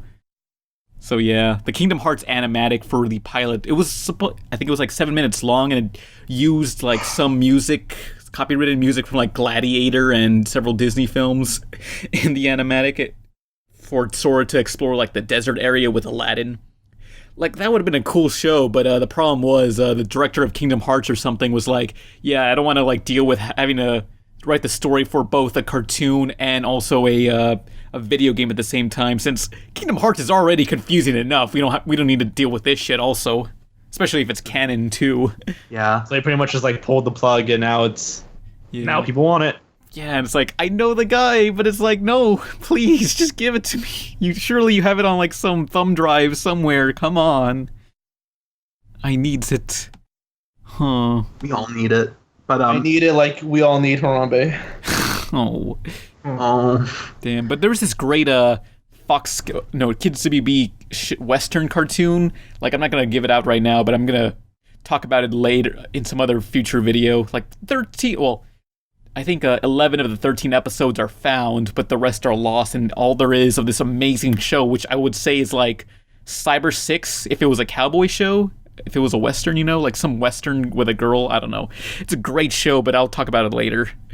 Yeah, but oh wait, I do have some sort of piece of lost media. It's this educational tape of Rambo. It's like, in the 80s, they made this like VHS tape, and it's like just teaching kids vocabulary words, but it's using footage from the Rambo cartoon from the 80s. What? I can't find it on YouTube, so it's like, I have this, and nobody fucking cares. Oh well, it's somewhere in my room. Yeah. So I just got this piece of lost media, I guess. I think I saw one other listing on eBay, but hang on, let me see if that's still there. It's funny because like apparently I'm on the Lost Media Wiki because I shared a screenshot of my channel like way when I had like 500 subscribers, and there's some videos on there, and people were like, "Holy shit, we have to find it now!" Yeah, like some of my they listed some of my videos on there, like some of the ones I haven't re-uploaded yet. Yeah, same. Wait, so someone who makes videos about lost media has lost media themselves? Yeah, we must go deeper. It just never ends. But I just think like, you can't catalog everything in the world, Yeah. Otherwise, there's so many like YouTube videos that are just kind of gone. Yeah. There's YouTube channels. Also, One thing that kind of makes me mad, it's lost media, is the Ghost Stories episode about Kuchisake Onna. What? Oh, explain what that is. Because that means we have one episode of the English dub we didn't get. So it was never dubbed? For some reason? It was never dubbed. It hadn't even aired. Is that really lost? Yeah, the only thing that's available of it is the next episode preview. Oh, damn! I have a link to it right here. So did they not include it in the DVDs? Nope, nothing. They just scrapped it completely because people thought that it looked too much like a cleft palate. Which is like that. Savages. Yeah. Wait, it would look what cleft palate? What? A cleft is where you is a disfigurement where your lip kind of like splits and it like goes all the way up to your nose. Yeah. But yeah, I should get that Rambo thing. No, I gotta like hype it up, like nobody knew or care about this Rambo educational tape. I mean, it's like a slideshow talking about like, hey kids, this is a new snot. Remember, new snot. This is a gun. I kid you not, there is a fucking new snot here, and they just say, this is the word rope. Rope. I don't understand. It's crazy, but yeah, I gotta hype that up so people will be like, uploaded Pan. You gotta upload it for the internet. And I'll have the only tape and no one else will, and people will be like, yeah, let me suck your dick, Pan. You'll be the new Socks the Cat guy. Yes! Yeah, you'll be the new Socks the Cat guy. Yeah, wow. I can fight, but I don't know. Would anyone really care? I gotta make them care, so. We will. Yeah, we'll care. Don't worry. Yeah, just a little bit. But is that all for Lost Media?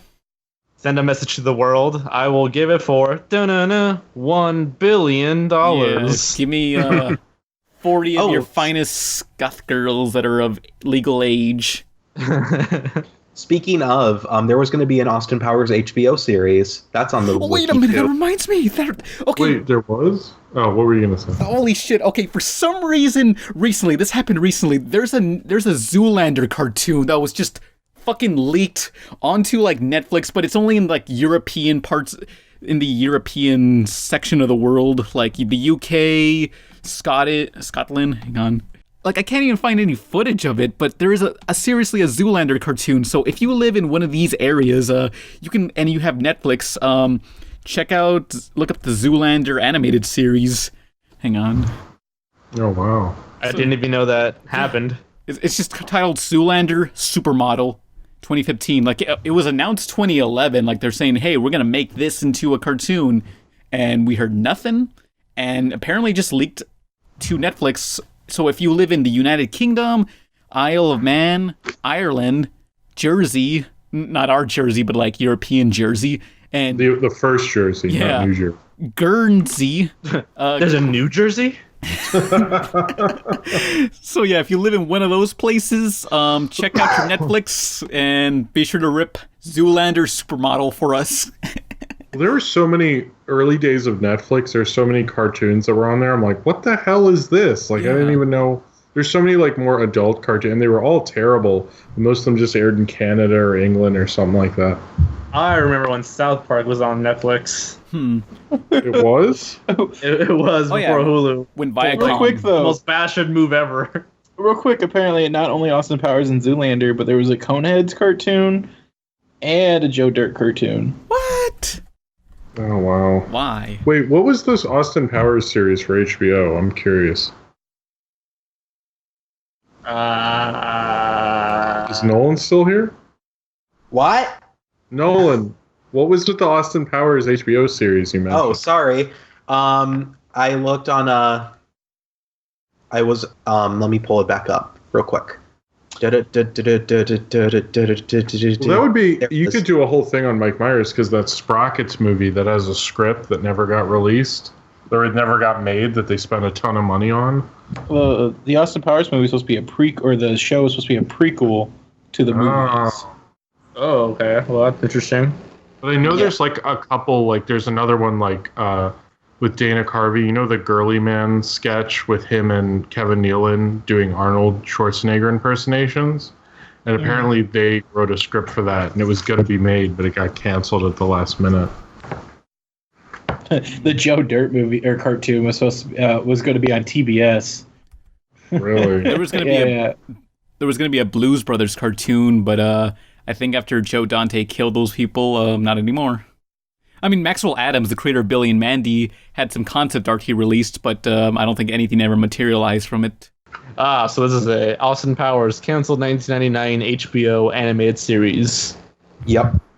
Basically, New Line Cinema wanted to create a series with Mike Myers, and then HBO picked it up. And they kept it really, really under wraps for some reason. And people who were brought on are Nicholas Stoller and Brian Posehn as writers. Fun fact, Brian Posehn is the voice of Sour Cream from Steven Universe and Newton from Cyberpunk Titan. Oh, man. Hey, bro. You want to check out my new cartoon, Austin Powers? It's really great. It just sounds like something that got like stuck in development and everyone just forgot about. Yeah. Which is weird. I want to see what it looked like, though. Like, what would the style have been? Yeah. What year was it going to be released? 1999. Yeah. Yeah, I mean, that was pre, like, Family Guy getting super popular, so I'm sure the style would have been interesting.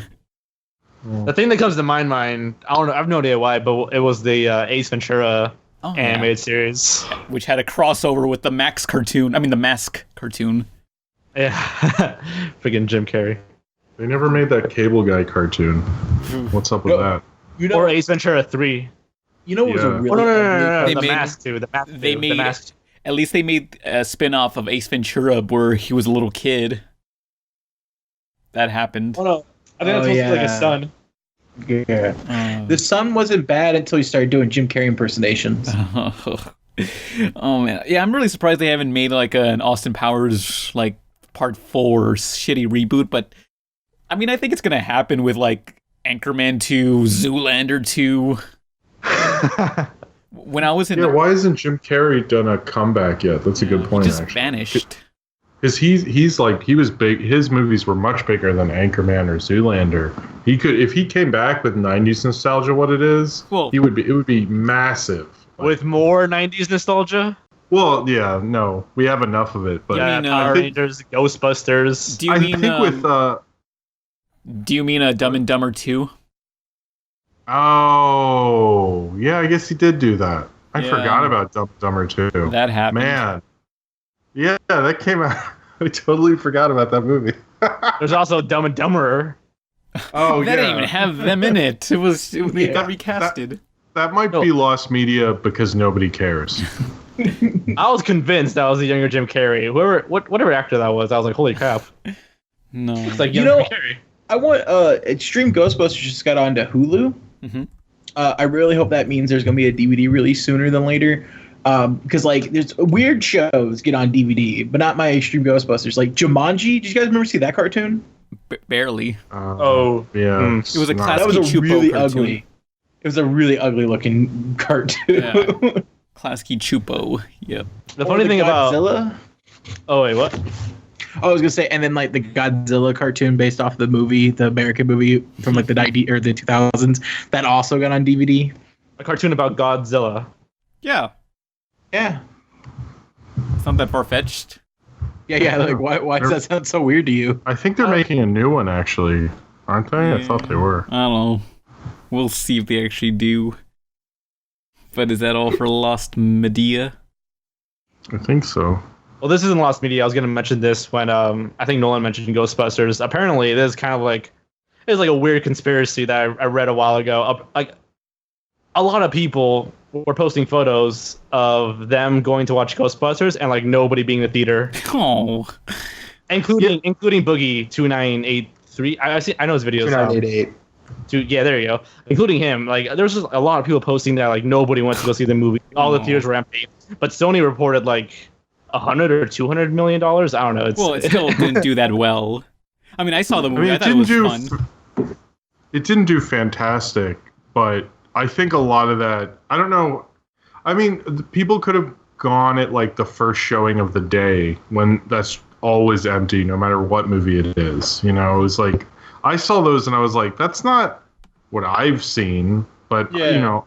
Because like when I went, it was a pretty, like, there was a lot of people.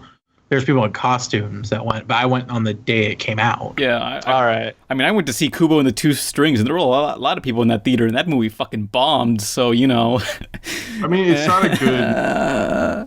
It's not always a good inclination, but I did see people doing that, and there were a couple of people I asked, like, who I knew who did that, and I was like, "So you saw that on a Saturday at 7?" Like, yeah, and it was empty, and I like kind of looked at them like, I think that's like you wanted this to be true so bad, but how much did it open pretty well? I mean, that's what I heard. I thought that was just funny that was going on. I was like, oh shit, no way. I think they're still going through with the cartoon though. The Ghostbusters in the future.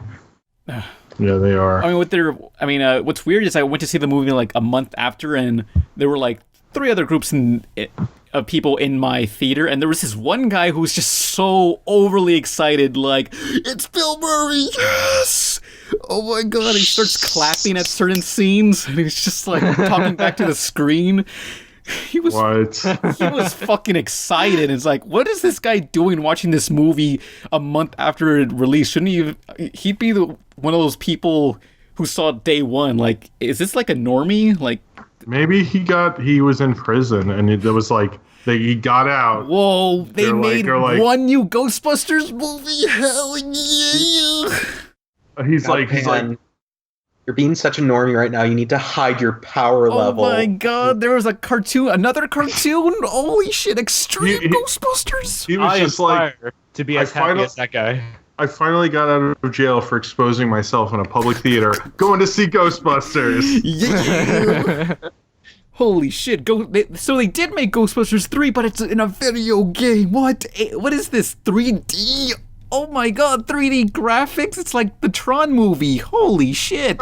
What, they made another Tron? What? Wait, what did this guy do in a theater to be in jail for this long? This is a ridiculous amount of time. Pee-wee Herman got off scot-free. Yeah, well, I mean, it ruined his career. Yeah, well... But now he's just a giant... People still know him. Yeah, we still love him. Kind of yeah. Didn't that theater get shut down recently? I remember hearing that. Pee-wee wins this round. He should have bought the theater. Took them down with them. Yeah. He should have bought the theater and only played the Netflix Pee-wee movie on a loop. Oh no, he had a special midnight screening there. Oh, and everyone is allowed to jack off. No, I wish, but he should have done that and like let everyone just jack off in the theater.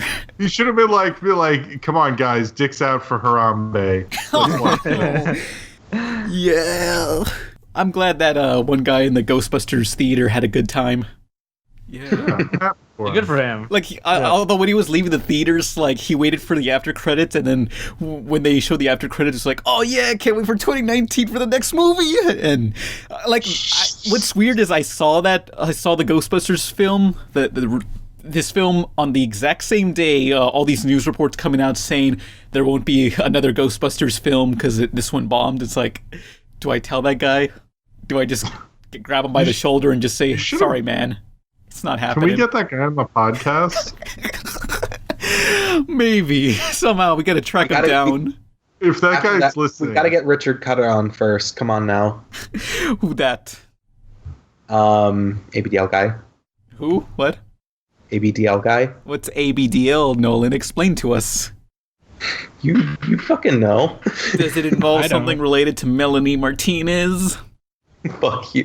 Yeah. Oh. How dare you fucking put me in this corner, you asshole. Yeah. Nobody puts Nolan in a corner. That's exactly what I was thinking, goddammit.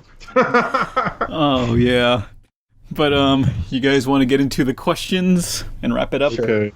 Yeah. Sure. Young Bobby Engels has a problem. He needs to earn the respect of his peers. So he gets the special Sega Genesis fighting system. It comes with Streets of Rage 2. He saves $40. He gets more moves. He gets more control. Now things are pretty much okay. I said chocolate chip. Say it. Say it. Sega! Okay, questions. If anybody has a question, be sure to start out with the word question so it's easier to find and post it on the YouTube comments of this podcast. So our first question is by Black Husky 35. Question: if you could have any game franchise make some sort of comeback, even if it's a mobile game, what would you want added or removed from the game's content-wise? Well, I mean, Sonic. And just in general, like any franchise to come back, what would it be? See, I feel like I'll name one and someone knew it came back and I didn't or something. Well, for one thing... Oh, go on. Was Streets of Rage ever come back? I think they made like one PlayStation 2 game, like a 3D one, and that was it. You could make a good mobile game out of Streets of Rage. It'd be pretty cool. Beat 'em ups are pretty easy. Like, there's tons of beat 'em ups. Is House of Dead still a thing? Not really. Anything Alright. Sega related is fucking dead, mainly because it almost went bankrupt. Yeah, I want that to be a comeback. House of the Dead, I don't know, 2016. I think the last House of the Dead game was like on the Wii, and it was like it had like this grindhouse style to it. It was like some super like hardcore version. I used to watch like all the playthroughs. I love that game, but yeah, it was like House of the Dead X or something like that. Let's see, House of the Dead 2. Oh, what's sad is when I look up House of the Dead, the first thing that pops up is the shitty movie. Oh, that movie's fantastic. Oh, Uwe Boll movie. I really like that movie, actually. Have you guys heard of the voice acting for 2? It's legendary. Always. Oh, don't come! Ah! And there's Welcome, also friends. Type of the Dead, which is the same game, except you use a keyboard and you have to type out the words these zombies have on their chest or whatever. Typing of the Dead is like a modern masterpiece, in my opinion. But in general, I just like to see the return of like 3D platformers like Mario 64 and Banjo-Kazooie. I mean, all we got is those kickstarted games like Ukulele and Hat in Time. Okay, real quick, I'm probably like ostracized for this, but like Hat in Time doesn't look that good. I know a lot. It's been in development forever. Like, is it ever going to come out? Well, because like it just to me it doesn't seem anything special. Like there's nothing to it that's drawing me to it besides like the nostalgia of Banjo-Kazooie, and now they have Ukulele. I was just like, I don't know. Like I never thought Hat in Time looked super special, and I never really wanted to speak out about it because everyone seemed to be like super excited about it, and I'm just like, I don't see it. Oh no. But I think dude, voice your opinion. I think the big mistake with a lot of 3D platformers is they assume it's about collecting rather than exploring. Because like Donkey Kong 64 was nothing but collecting the same thing like 6 times over with different characters, and that was just monotonous. Like that was a lot of people look back on Donkey Kong 64 with like, yeah, it wasn't that great, but Banjo-Kazooie, that still holds up. Yeah. Because, I mean, like, something like Goat Simulator, like, I love that. It gave me the same... I love Goat Simulator. Yeah, it gave me the same thrill like your Mario 64s and such, since it's about exploring and experimenting with weird stuff. I mean, like, Mario 64, like, you could just do all this stuff, like, launch yourself out of a cannon or just explore everything with this Koopa shell. The underwater levels were amazing. Yeah. Just using the Koopa shell to, like, slide around or use that underwater was fun. Like... I mean, that's what it's... I mean, it's more than collecting with these games, and that's what a lot of people misinterpret about these types of platformers. Mm-hmm. Like, Banjo-Kazooie works because the cast of characters are fantastic, the worlds are interesting, and it's unique, and, like, when you collect... The goals that you have to do are so uniquely cartoony and fun that it works, you know, like... you get that little hint, and you figure it out, you know, especially with Mario 64 as well. Mm-hmm. The same with, the same with Legend of Zelda. Yeah. But another type of game that I wish would come back is the extreme sports games like Tony Hawk, because the last one was Pro Skater 5, and that was a fucking disaster. It's a game that they rushed out because we're like, okay, Activision, they're gonna lose the license on this particular day. So they release the game on the exact day that they lose the license, and they just say, hey, we didn't finish the game, so you gotta... Okay, when they packaged the game in the box as a CD, the game wasn't even finished. So with that CD, you had to install the full game that they finished afterwards, which was 7 gigabytes. What? It's a fucking mess. Wait, so it was like a right? That's funny because I heard about that. There's going to be a documentary about the guy who made that Roger Corman Fantastic Four, and how he made that movie just to hold on to the rights, and he ended up being a producer on the the ones with Jessica Alba and stuff, because he had made that shitty Roger Corman movie. Wait, which Fantastic Four? Actually, this is Lost Media, so I'm connecting it, I guess, or it's Found, right? Yeah, was Found it released? The Roger Corman produced Fantastic Four, and this guy made it just to hold on to the rights. And apparently, this guy made a documentary about that movie. And while they're making the movie, they found out later that everyone behind the scenes knew they were never going to release it. Like, it was almost like its biggest theatrical release was like bootleg VHSs at conventions. At conventions, which is I saw it on a TV at a convention. Tell us about that convention experience, because you told us that off the podcast. Oh, I haven't told it. Oh, it was just like, God. Okay. No, I was at a convention with my dad, and this guy had it on a TV at his like little booth, and so I sat there and I watched the Fantastic Four, the whole movie, standing at a convention.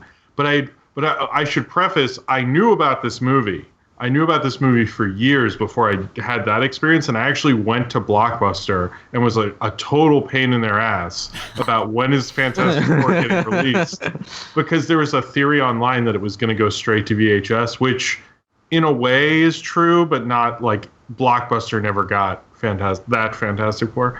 So like I was obsessed, and like I would actually like one time one Blockbuster employee told me it'll be out in maybe a month, maybe to shut me up. And I literally, this isn't a joke at all, I had my friends like, we're gonna have a sleepover in a month because it'll be out. And like my parents didn't have the heart to be like, Jim, calm down, like this is not coming out. But then I saw the convention. My dad, I think he just left me alone because like he just needs to get this out of his system, like to see this movie. But that's how I saw it, on a little TV. But the guy, like, if he was smart, he would have tried to sell me the tape, or I would have bought the tape. But clearly, that movie wasn't good enough. It was only good enough to watch on a TV at a convention. What year was this? 96, 7. Around that, I'm not sure what year, but it was like definitely mid to late 90s. Was it worth it? What? Like, I remember after seeing it, I had no desire to even talk about that movie again. Like, it just like killed all of it. I was just like, why do I even care about life? And that just started my teen years. I was like, where's my fucking Nirvana album? I hate society. Fucking Fantastic Four means nothing. Oh, you're starting to feel the angst. Yeah, I felt that started angst. No, I think I was already a little angsty, but I just wanted to see it. But I remember. At least I have Nirvana. I hope nothing bad ever happens to any of them ever. At least I have you, Kurt Cobain. It was just so, but it was like the perfect way to see it. But I remember, that's the funny thing, because when I was watching Lost Media videos that Jorge makes, I was like, man, I remember at conventions they'd be like, oh, Burger King made parody Star Trek commercials, and here's a tape with all 10 versions of them. And like that would be sold at a convention in the 90s, because there's no other way you could. Yeah. And it was like commercials in the early 80s, and there would be tapes full of like sci-fi pilots that aired once, or all sorts of weird shit like that. That used to be and I'd love to just hang out at that booth, because you'd end up getting to watch something you'd never see again. But the price of the tapes would be, because it was EP, which is 6 hours, would be like $40, and you get a ton of shit on it. Oh, that's awesome. So this was pre-YouTube. So basically it was like, I'm pretty sure like some other, like I can imagine like you finding a VHS tape that says like Epic Vines, but like in another dimension, like a dimension where Vine exists on VHS tape, and they're all just compiled on tapes. Someone should make a tape. They can do 2-hour SP tape of just Vines, label it that, and give it to a Salvation Army, and just see what happens. Like it was like for anyone who doesn't have internet, they can have a Vine on tape. Oh my god, that sounds like the worst thing ever. But I remember those tapes and just thinking like how cool these guys were, that they had all this, like their whole collection and what media they took in were like stuff you couldn't even get. I thought they were so cool. But now I think like most of those things were not good. Like they were They weren't good movies or shows. There were things that stayed buried for a reason, you know. At least the ones on the. Now you can find the good shit, like A Day with SpongeBob. Yeah. Oh yeah. When that comes out. The epitome of good shit. Well, that's the thing with lost stuff. Is there's some stuff you find it and you're like, oh, I get it. I get why this is lost. But then other stuff you're like, why was this lost? You know. So. But going back to the topic of bad licensing and stuff, like we branched off from like the Fantastic Four being a thing that they had to do because if they don't do the film, they lose the license. It was the same with this Tony Hawk game. Like, well, they were gonna lose the license, but they said, you know what? Let's crank out one last Tony Hawk game and just get it over with. And they made one last game. Like the CD wasn't even finished. The game in the CD wasn't finished. It's not playable, so you got to install an update online. and the rest of the game is that update. It's 7 gigabytes. That's the full game. I'm sorry, but when you say the CD's not even finished, I just picture like half a CD in the case. It might as well be. Or like holes in it or something. Activision just didn't give a shit. That game was a mess. What is this? You know, honestly, it would be pretty cool for the Tony Hawk Pro Skater games if they just re-released the first 3, but with updated graphics. They did do that. Well, the first 2 at least. Oh, did they? Yeah, when? Tony Hawk HD. It was a downloadable game. It included. What year was it? Oh, like 2011 or so. Like it included like the best of. So it wasn't all. That's exciting. It wasn't all the levels, but some of them, and there's a DLC pack for some of the levels from the 3rd game also. Yeah, that's awesome. Now I gotta go find that. Although I had Pro Skater for my N64. It was great. Though there is someone's mod that they got. They modded some the PC version of Tony Hawk's Underground 2 to include all the levels from the previous game. So that's like 6 games of content in one mod. Any other games that you wish would make a comeback or franchises? Typing of the Dead. that actually came out in 2013. The latest entry of that. Well, oh shit. Also, Screw Attack made a fan game, well, a parody game called Typing of the Bread, and it's with gingerbread cookies. Zeepstirred question: what's your favorite season to be represented in cartoons, like summer, fall, winter, that or other seasons? Fall. I love fall so much. I kind of like. Maybe this is a weak answer, but I like when a show represents like all the seasons. Like the Spectacular Spider-Man. I was thinking of that. Holy crap! Oh. Well, first of all, Spectacular Spider-Man Citizen Kane, a Spider-Man cartoon. Yeah. Oh, by far. I mean, but that's what I like. It's like you feel like you've gone through the whole school year with Peter Parker. Yeah, because it starts in the fall of his sophomore year. I remember going through winter, and then it got like towards Christmas, and it just kept going. And God, that show was great. Yeah, it's a great show. But I usually like whenever a cartoon takes place, like the entire episode or movie just takes place entirely at night or when it's raining. I like that a lot. Not necessarily a season, but still. Yeah, but I guess winter I would love. Rain is nice. Yeah. Maybe I'd say summer, just because I love Ed and Eddie. But even that got into the fall after it was like renewed or something. Yeah. Which I wish I could find contact with Danny Antonucci, but his Facebook. He won't talk to you because you're an American. Yeah, so next question. Call Me Boss question. What do you guys think of the state of YouTube at the moment with all the drama, etc.? I bring this up because, I don't know, like, that drama alert guy, what's his name, Keemstar? Keemstar, yeah. Yeah, first off, I don't follow this, so I don't know or care, or everyone seems to hate or love that guy, and it's like, I don't know who this is, so I don't really care.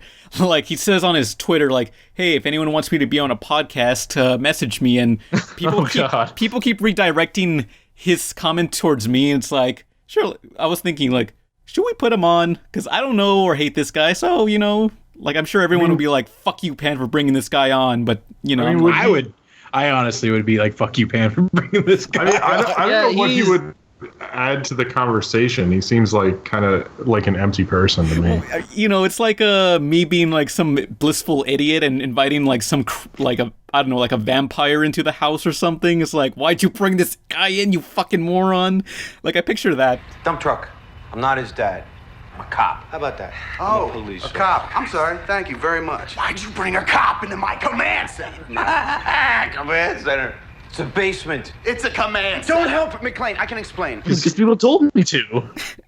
It's like, I don't follow this guy, so I don't know or care, so, you know. I don't really get when people want everyone to react. Like, because obviously people want YouTube to be like, have more tabloidy stuff. I think I Hate Everything basically said that in a video. But like, that seems to be like, because sometimes I'll get comments and they'll be like, what do you think of, who's that girl who everyone thought was on drugs or something? Oh, Marina Joyce. Yeah, I was like, I don't even know who the fuck this person is. Me like, neither. how am I still don't. I was like, I've never watched one of her videos. I just heard about it through other YouTubers and through people on Twitter. But I was like, how am I supposed to like just suddenly care about this person? Like, that's not how tabloids work. Like, I'm supposed to care about Lindsay Lohan before I see her do lots of drugs and stuff, you know? Yeah. So people in the comments, should I invite Keemstar onto the podcast? Hold a straw poll. I don't know. That sounds like it requires work, so I don't know. No, it doesn't. The gates of hell are opened. Fine. Click the link to the straw poll in the description if I remember to add it or not. I mean, would he even know anything about cartoons? I don't know him at all, so I don't know. You know what? Wait, since he does like that show Drama Alert, right? We should do a whole episode on Total Drama Island. We can also talk about Kim Possible, so the drama. Yeah, just be like drama in the name. Yeah. He's not going to do this podcast. No, we can do that. See, this would have worked. Keemstar on the podcast would have worked if we had Neros as well. because what Keemstar does is he likes to get two people that hate each other into a thing, and he feels the fire. Like that's his gimmick. Oh when it my comes to god! And then he eats popcorn. I'm not exactly sure how that works, but yeah. Yes. Okay. So Neros and Keemstar. Yes, we should try that. Maybe if not, I don't know. That's like Neros' wet dream to be on Keemstar. To be on him. Oh man. Directly, not the show. I made the straw poll, by the way. Yay. Good guy Nolan coming to the rescue. That's me. Did you need to add one with Neros involved too? Like, do we have Keemstar by himself or edited with like Keemstar and Neros? Hold on. This? This sounds like the cringiest podcast. Should Keemstar and Neros simultaneously on the Pizza Party podcast? Oh, see, we have to get all these people to agree to this. Yeah, I'm just picturing, I don't know, just backfiring, and he's just like, look, I don't know you guys at all. I don't watch these cartoons. What the fuck? They made a new Powerpuff Girls? Oh, wow, they use yas and memes. I love this. This is the greatest show ever. Fuck. How can you hate this show? It's so funny. Fuck you, Pan. This is going to be the worst podcast ever, and it's kind of my fault. Burn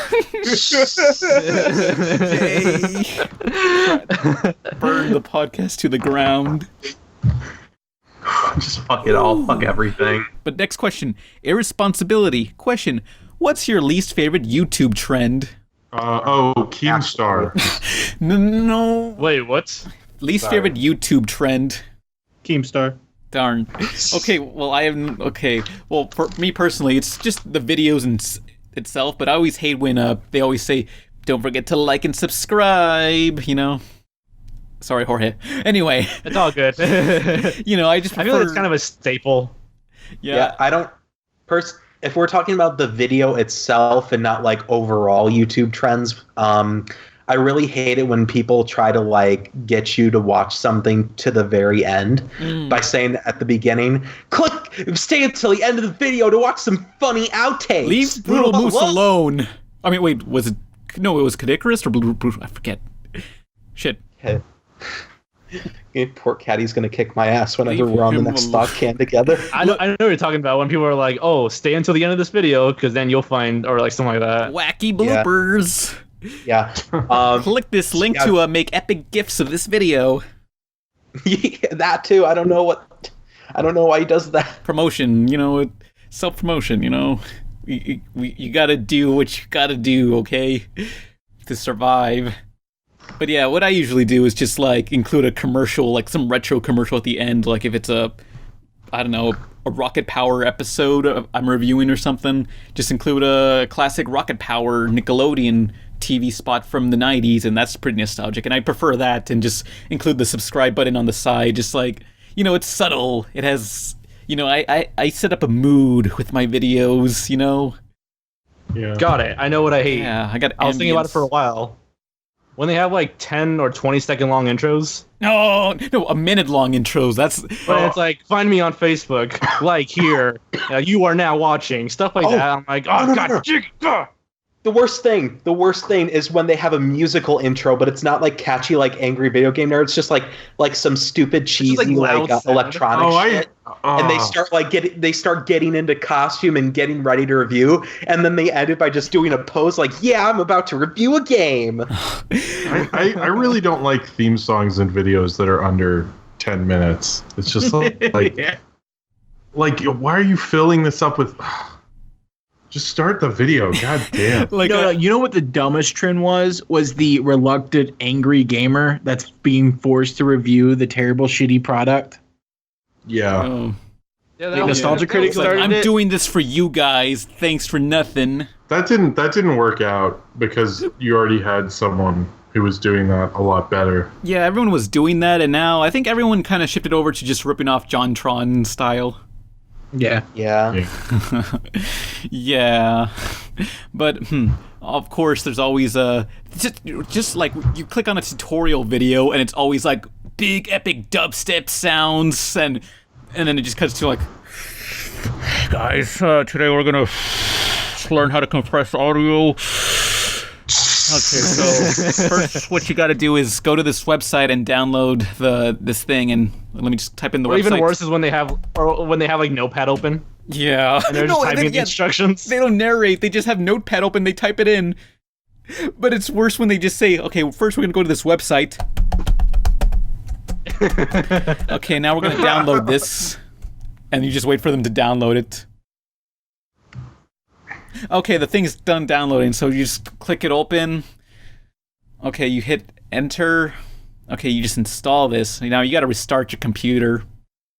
I love when I don't know how to do something, and I'm looking up on YouTube how to do it, and it's like a little kid teaching the tutorial, and I'm like, damn, I'm this bad.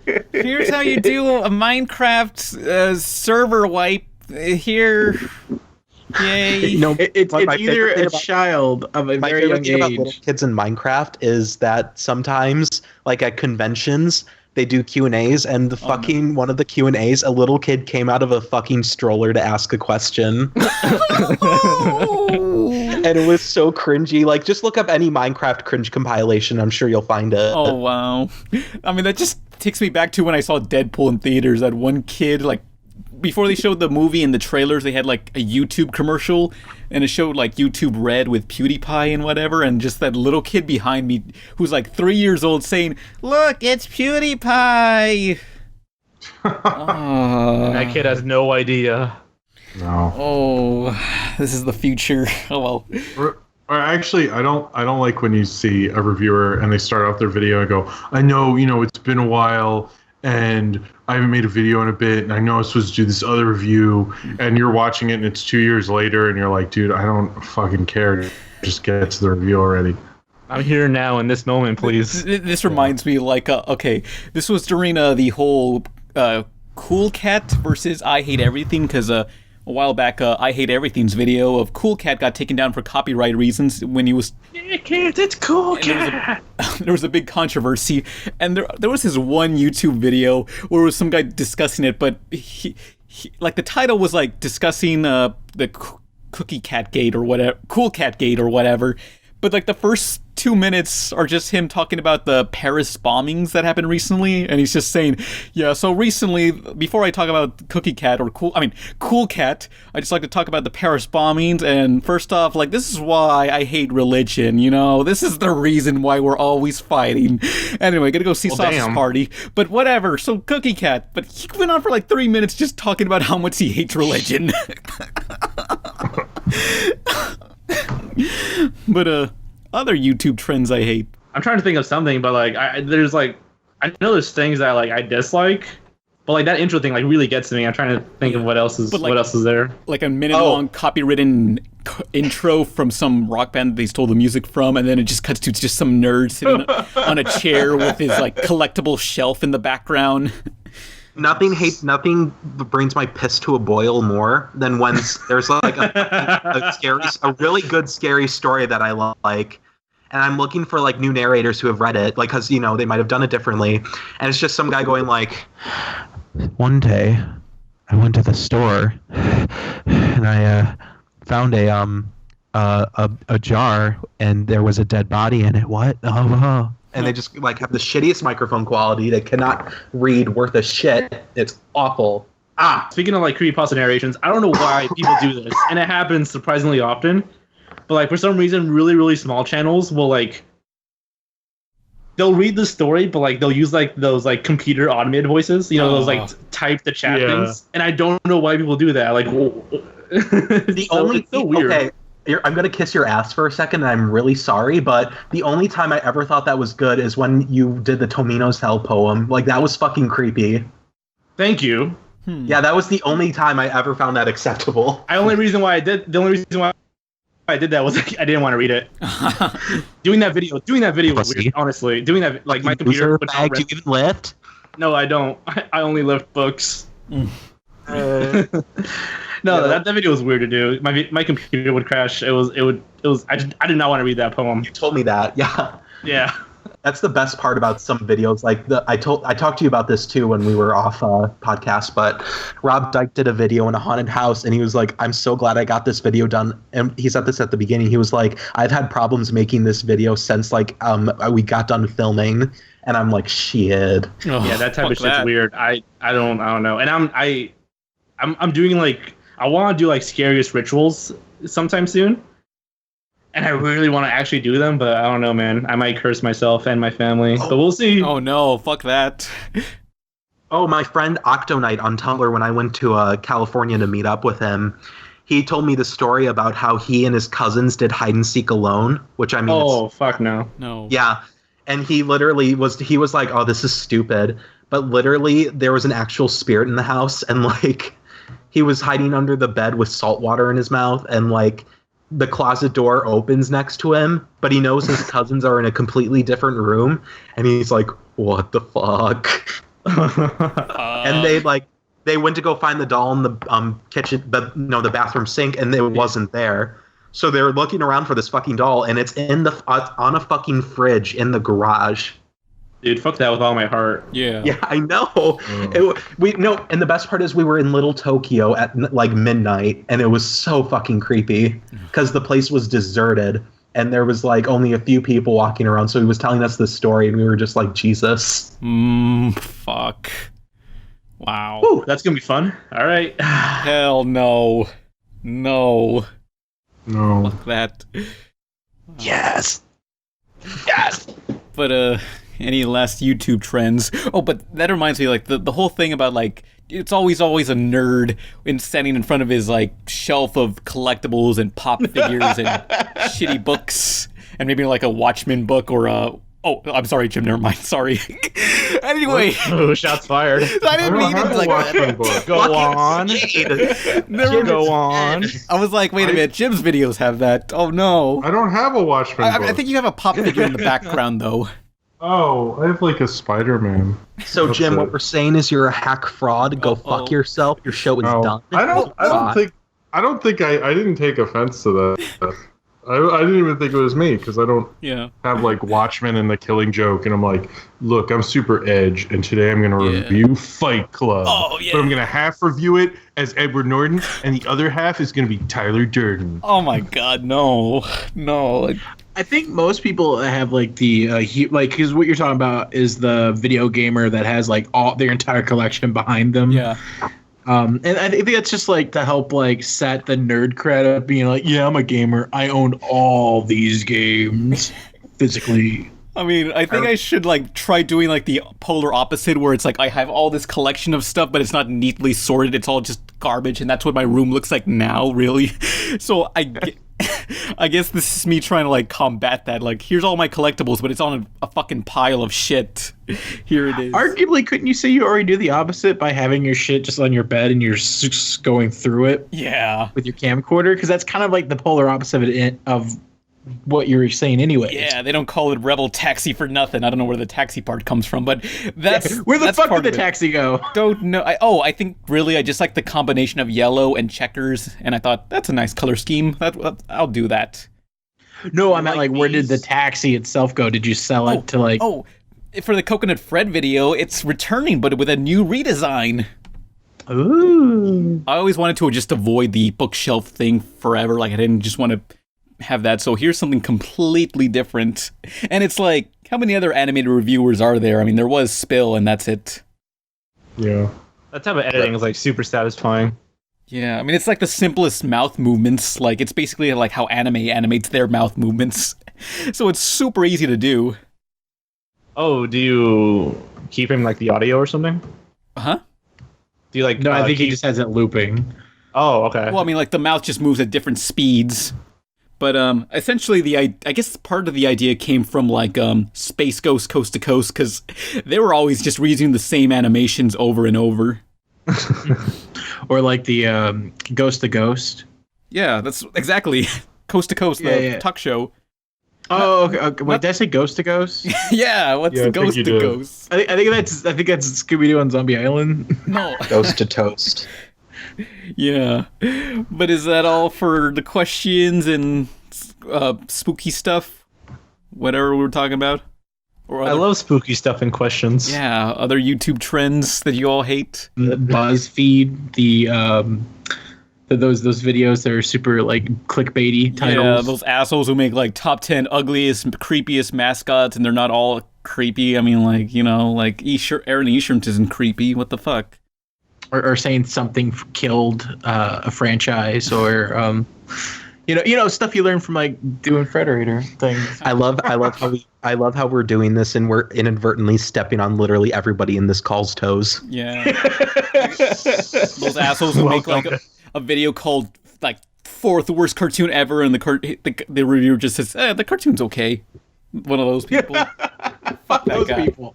Yeah. Or all they talk about is fucking Steven Universe. Like, what the fuck? Yeah, what the I saw something like that. It was like a Suicide Squad review, and the guy started off with like, "Oh, the movie's okay." Then he just went on to shit on the movie like for the entire video.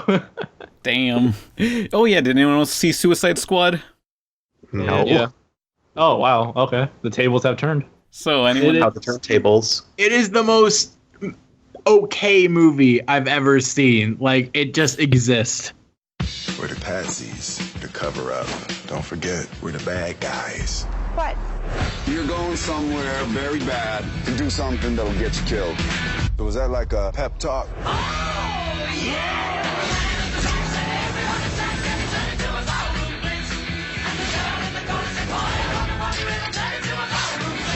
That was a great shot, man. Hey, I don't do hugs. I'm not a hugger. Not a hugger.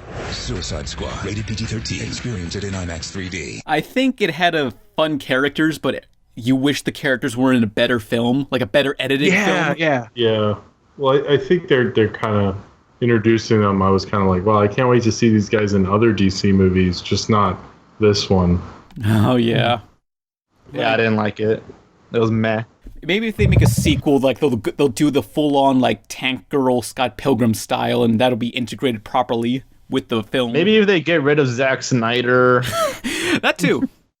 Yeah, well, he's also doing Justice League. Or if they Go ahead, BM. Oh, or if they like recast the Joker, because holy fuck. I mean, that was a fucking waste. I mean, I know, like, did you Why hear is about, he even in there? What's it, Di Atwood is suing, is mad that the Joker stole their look, and I was like, man, Although you guys so wanted attention again. Yeah, like, although in that scene where Harley smashes the store window and steals that purse, like, the decorations on that wall of purses and stuff does look like the Di Atwood music video for Ninja. Oh, really? Yeah. I mean, if you watch Chappie, like, they kind of do that style a lot, which, I don't know why Di Atwood was in Chappie. Oh, I was hoping after Chappie we wouldn't have to hear about them again, but apparently, I just didn't, his Joker, Like, it's just awful. Like when I read later, if you read the Hollywood Reporter article about how they made Suicide Squad, when I saw the movie, I was like, yeah, that article makes sense. That like the people who were cutting the trailer cut the opening apparently, and that there were like all these different visions, and it's just ugh. But his Joker was like someone who thinks they know what a 30s gangster movie is, but hasn't seen one. And his dumb laugh and like, oh god, he was worst Joker ever. I had faith in Jared Leto's Joker. I don't know. This just doesn't seem like the one that would use the permanent laughing gas and all that. Mm-hmm. I mean, I think for me, like, I don't think he was bad. I just think I didn't see anything. He barely did anything. Do you remember a line that he said in the movie that wasn't in the trailer?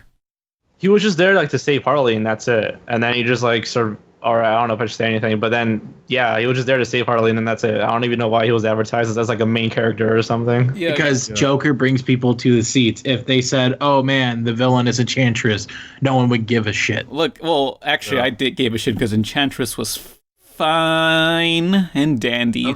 Yeah, but she wasn't. General populous people, the average Joes, would have been like, I don't know who that is. I know, and some of them might know who Harley Quinn is, but like aside from that, this is a movie full of nobodies as far as modern media goes. Joker and Harley Quinn are the only ones that like are going to bring people to the seats. And Will Smith. And yeah, Will Smith playing Will Smith. Yeah. I love that the Fresh Prince became an assassin after college. And Will Smith and Diablo like made this movie for me. Like they carried the entire movie for me.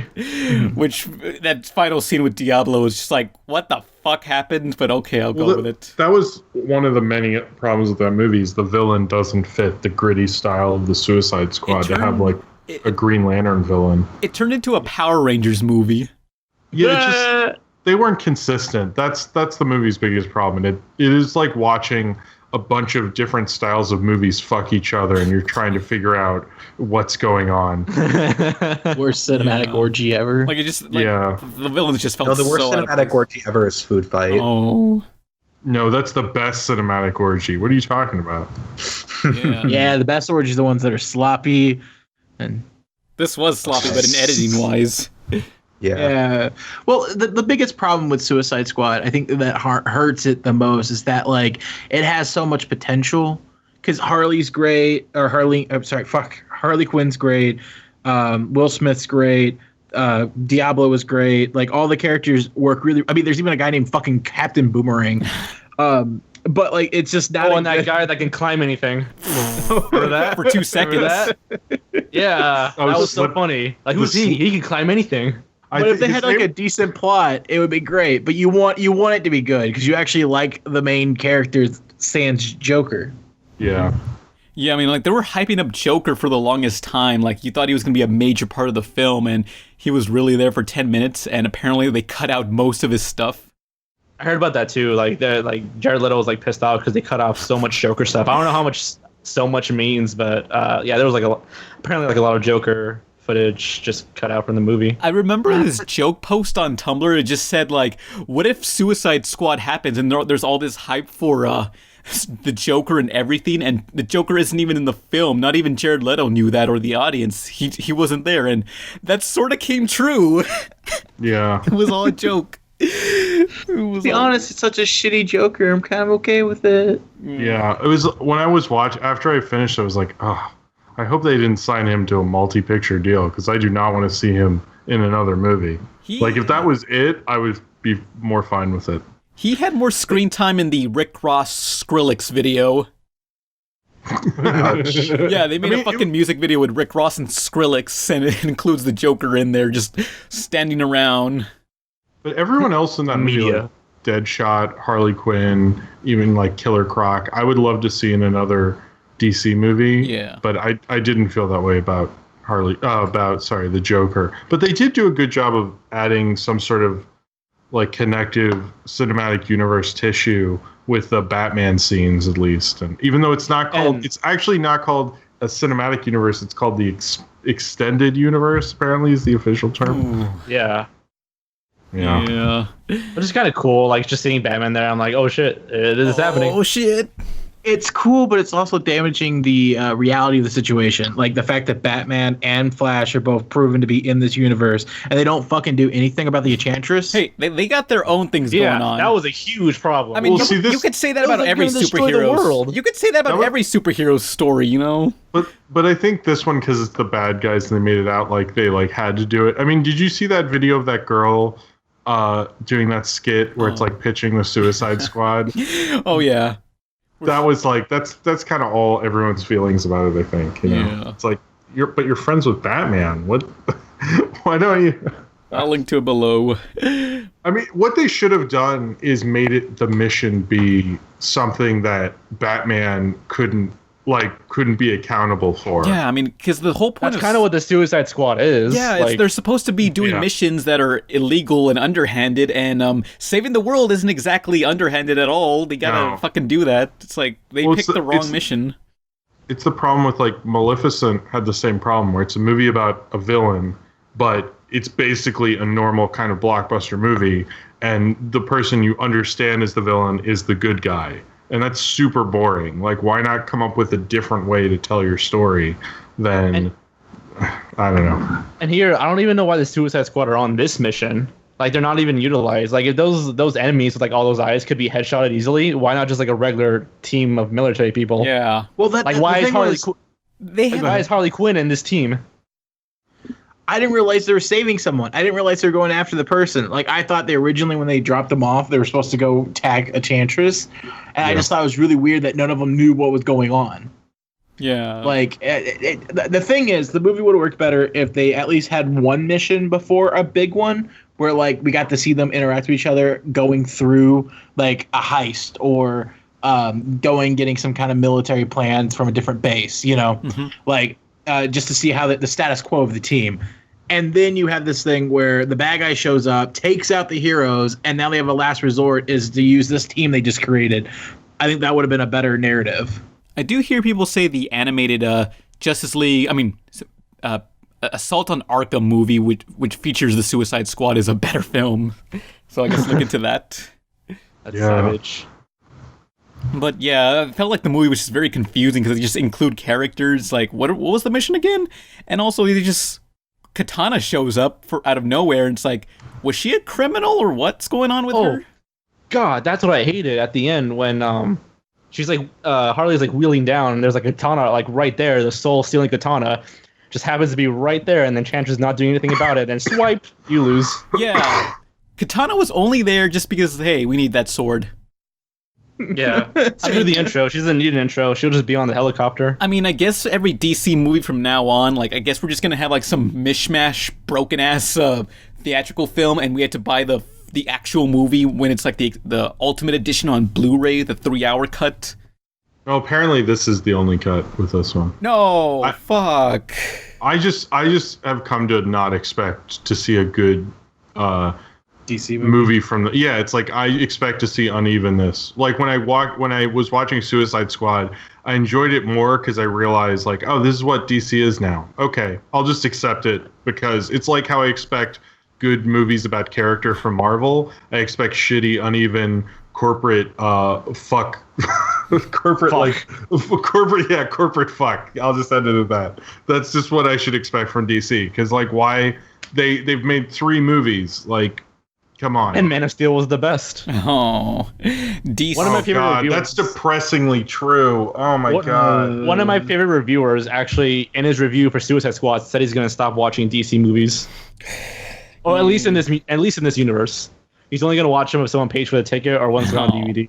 And I'm like, wow. DC, more like DLC, because you got to buy the full movie afterwards. Snap. You. Oh, I got that. Yeah. I don't know. It's like they just like they have a problem where they just overstuff these movies, and like it's obvious. Like Hollywood's not gonna release a 3-hour long movie in theaters anytime soon. Like they should know to make a film. Titanic.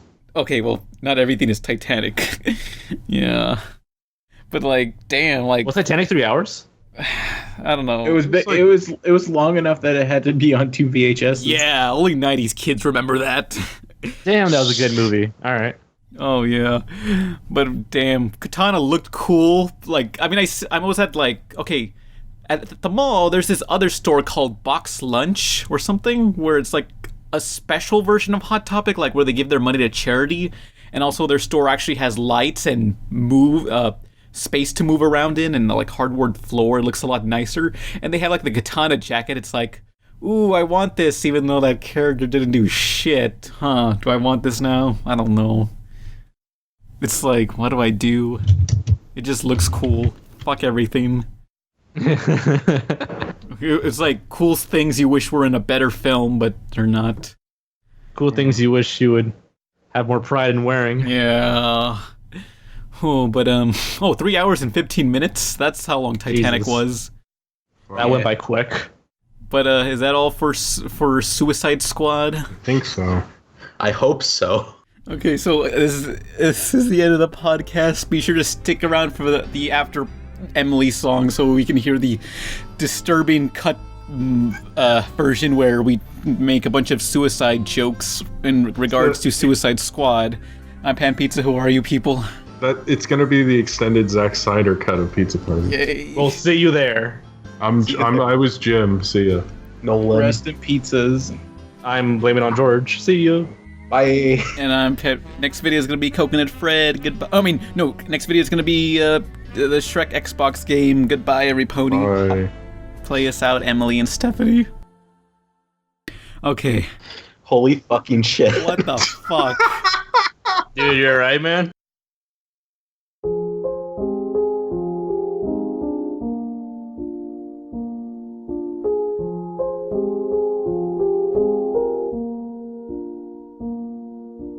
All around me are familiar faces, worn out places, worn out faces, bright and early for their daily races, going nowhere, going nowhere. Their tears are filling up their glasses. No expression, no expression. Hide my head, I want to drown my sorrows. No tomorrow, no tomorrow. And I find it kinda funny, and I find it kinda sad. The dreams in which I'm dying are the best I've ever had. I find it hard to tell you. I find it hard to take.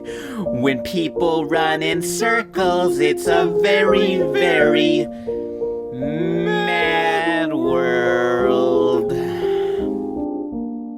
Mad world. Children waiting for the day they feel good. Happy birthday, happy birthday. Made to feel the way that every child should. Sit and listen. Sit and listen. Went to school and I was very nervous. No one knew me. No one knew me. Hello, teacher, tell me what's my lesson. Look right through me. Look right through me. And I find it kinda funny. I find it kinda sad. The dreams in which I'm dying are the best I've ever had. I find it hard to tell you. I find it hard to take. When people run in circles, it's a very, very mad world. Mad world. Enlarge your world. Mad world.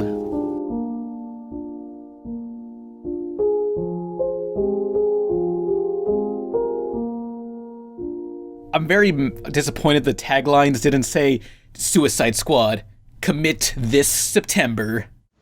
Oh.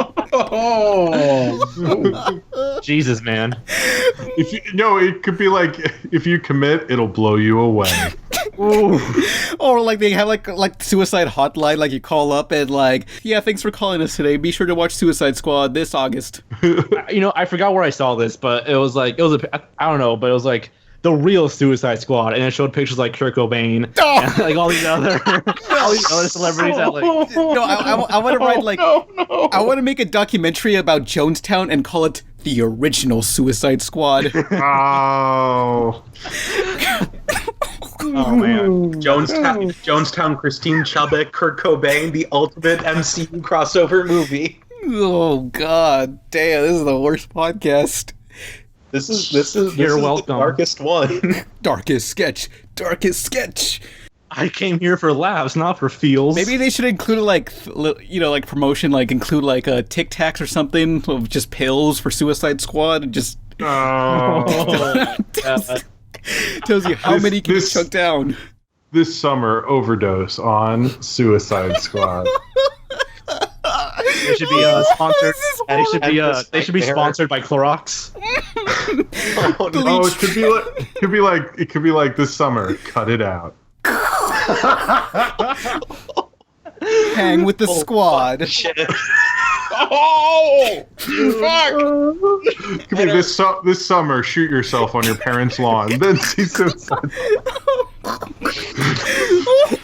This summer, life becomes worth living. Suicide. There's nothing left to noose. Fuck. Fuck you. That was funny. Oh god. Hey, the building's not that high this summer. Would you jump off a bridge with these guys? Suicide Squad. Yeah, and everybody's like jumping off the bridge like High School Musical style. We're all in this together. No, yes, it could be like Jonestown. We're all stars, and we sing. It's the railway train hit of the summer. Sorry, I'm like trying to think of any way you could kill yourself. This summer, drink the Kool-Aid. This summer, put your head in the oven. Get your head out of the oven and go watch Suicide Squad. I like that the end of this podcast is us coming up with every way you can kill yourself.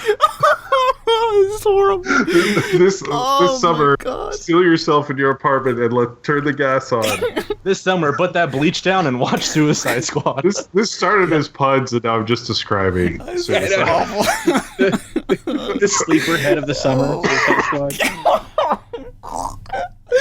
Oh, fuck this. He's actually dying. Pizza Party podcast. Are you sick? Are you sick of summer movies asphyxiating your good times? Come see Suicide. That was forced, and you know. But that's what makes it funny. Sorry, they've been pretty forced for a while.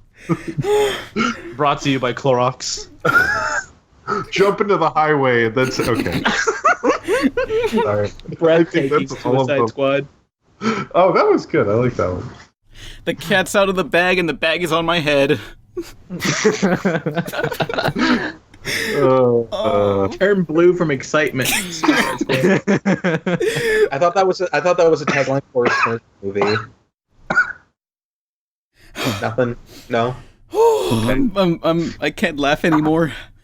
I love this movie now. Yeah, if this movie, why didn't they do this? Wow, they really blew. It's like they really blew it or something. I blew it. You know what? That wasn't a pun, but I realized it's not. Yeah, you almost took your words back, and then you just went with it. Like mid sentence, you're like, and I can hear it in your head, like, oh, I have something here.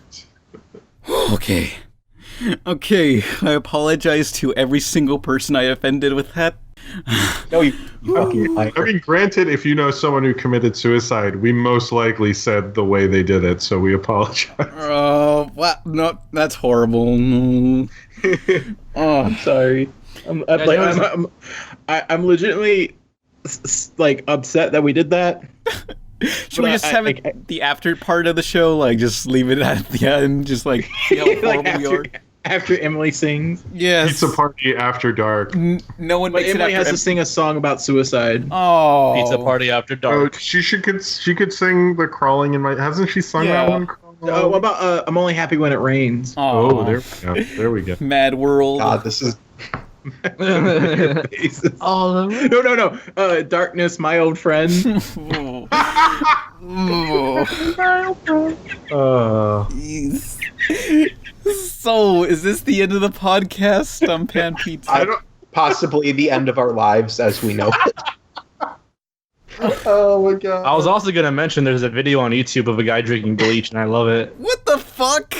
Oh, yeah, great. Wait. Ended on a high note. Suicide Squad. Wait, what? Oh, I get it. Drug overdose. That was the only one we didn't do. I think. Leave in the comments what you leave in the comments your favorite preferred suicide method. Thanks. No.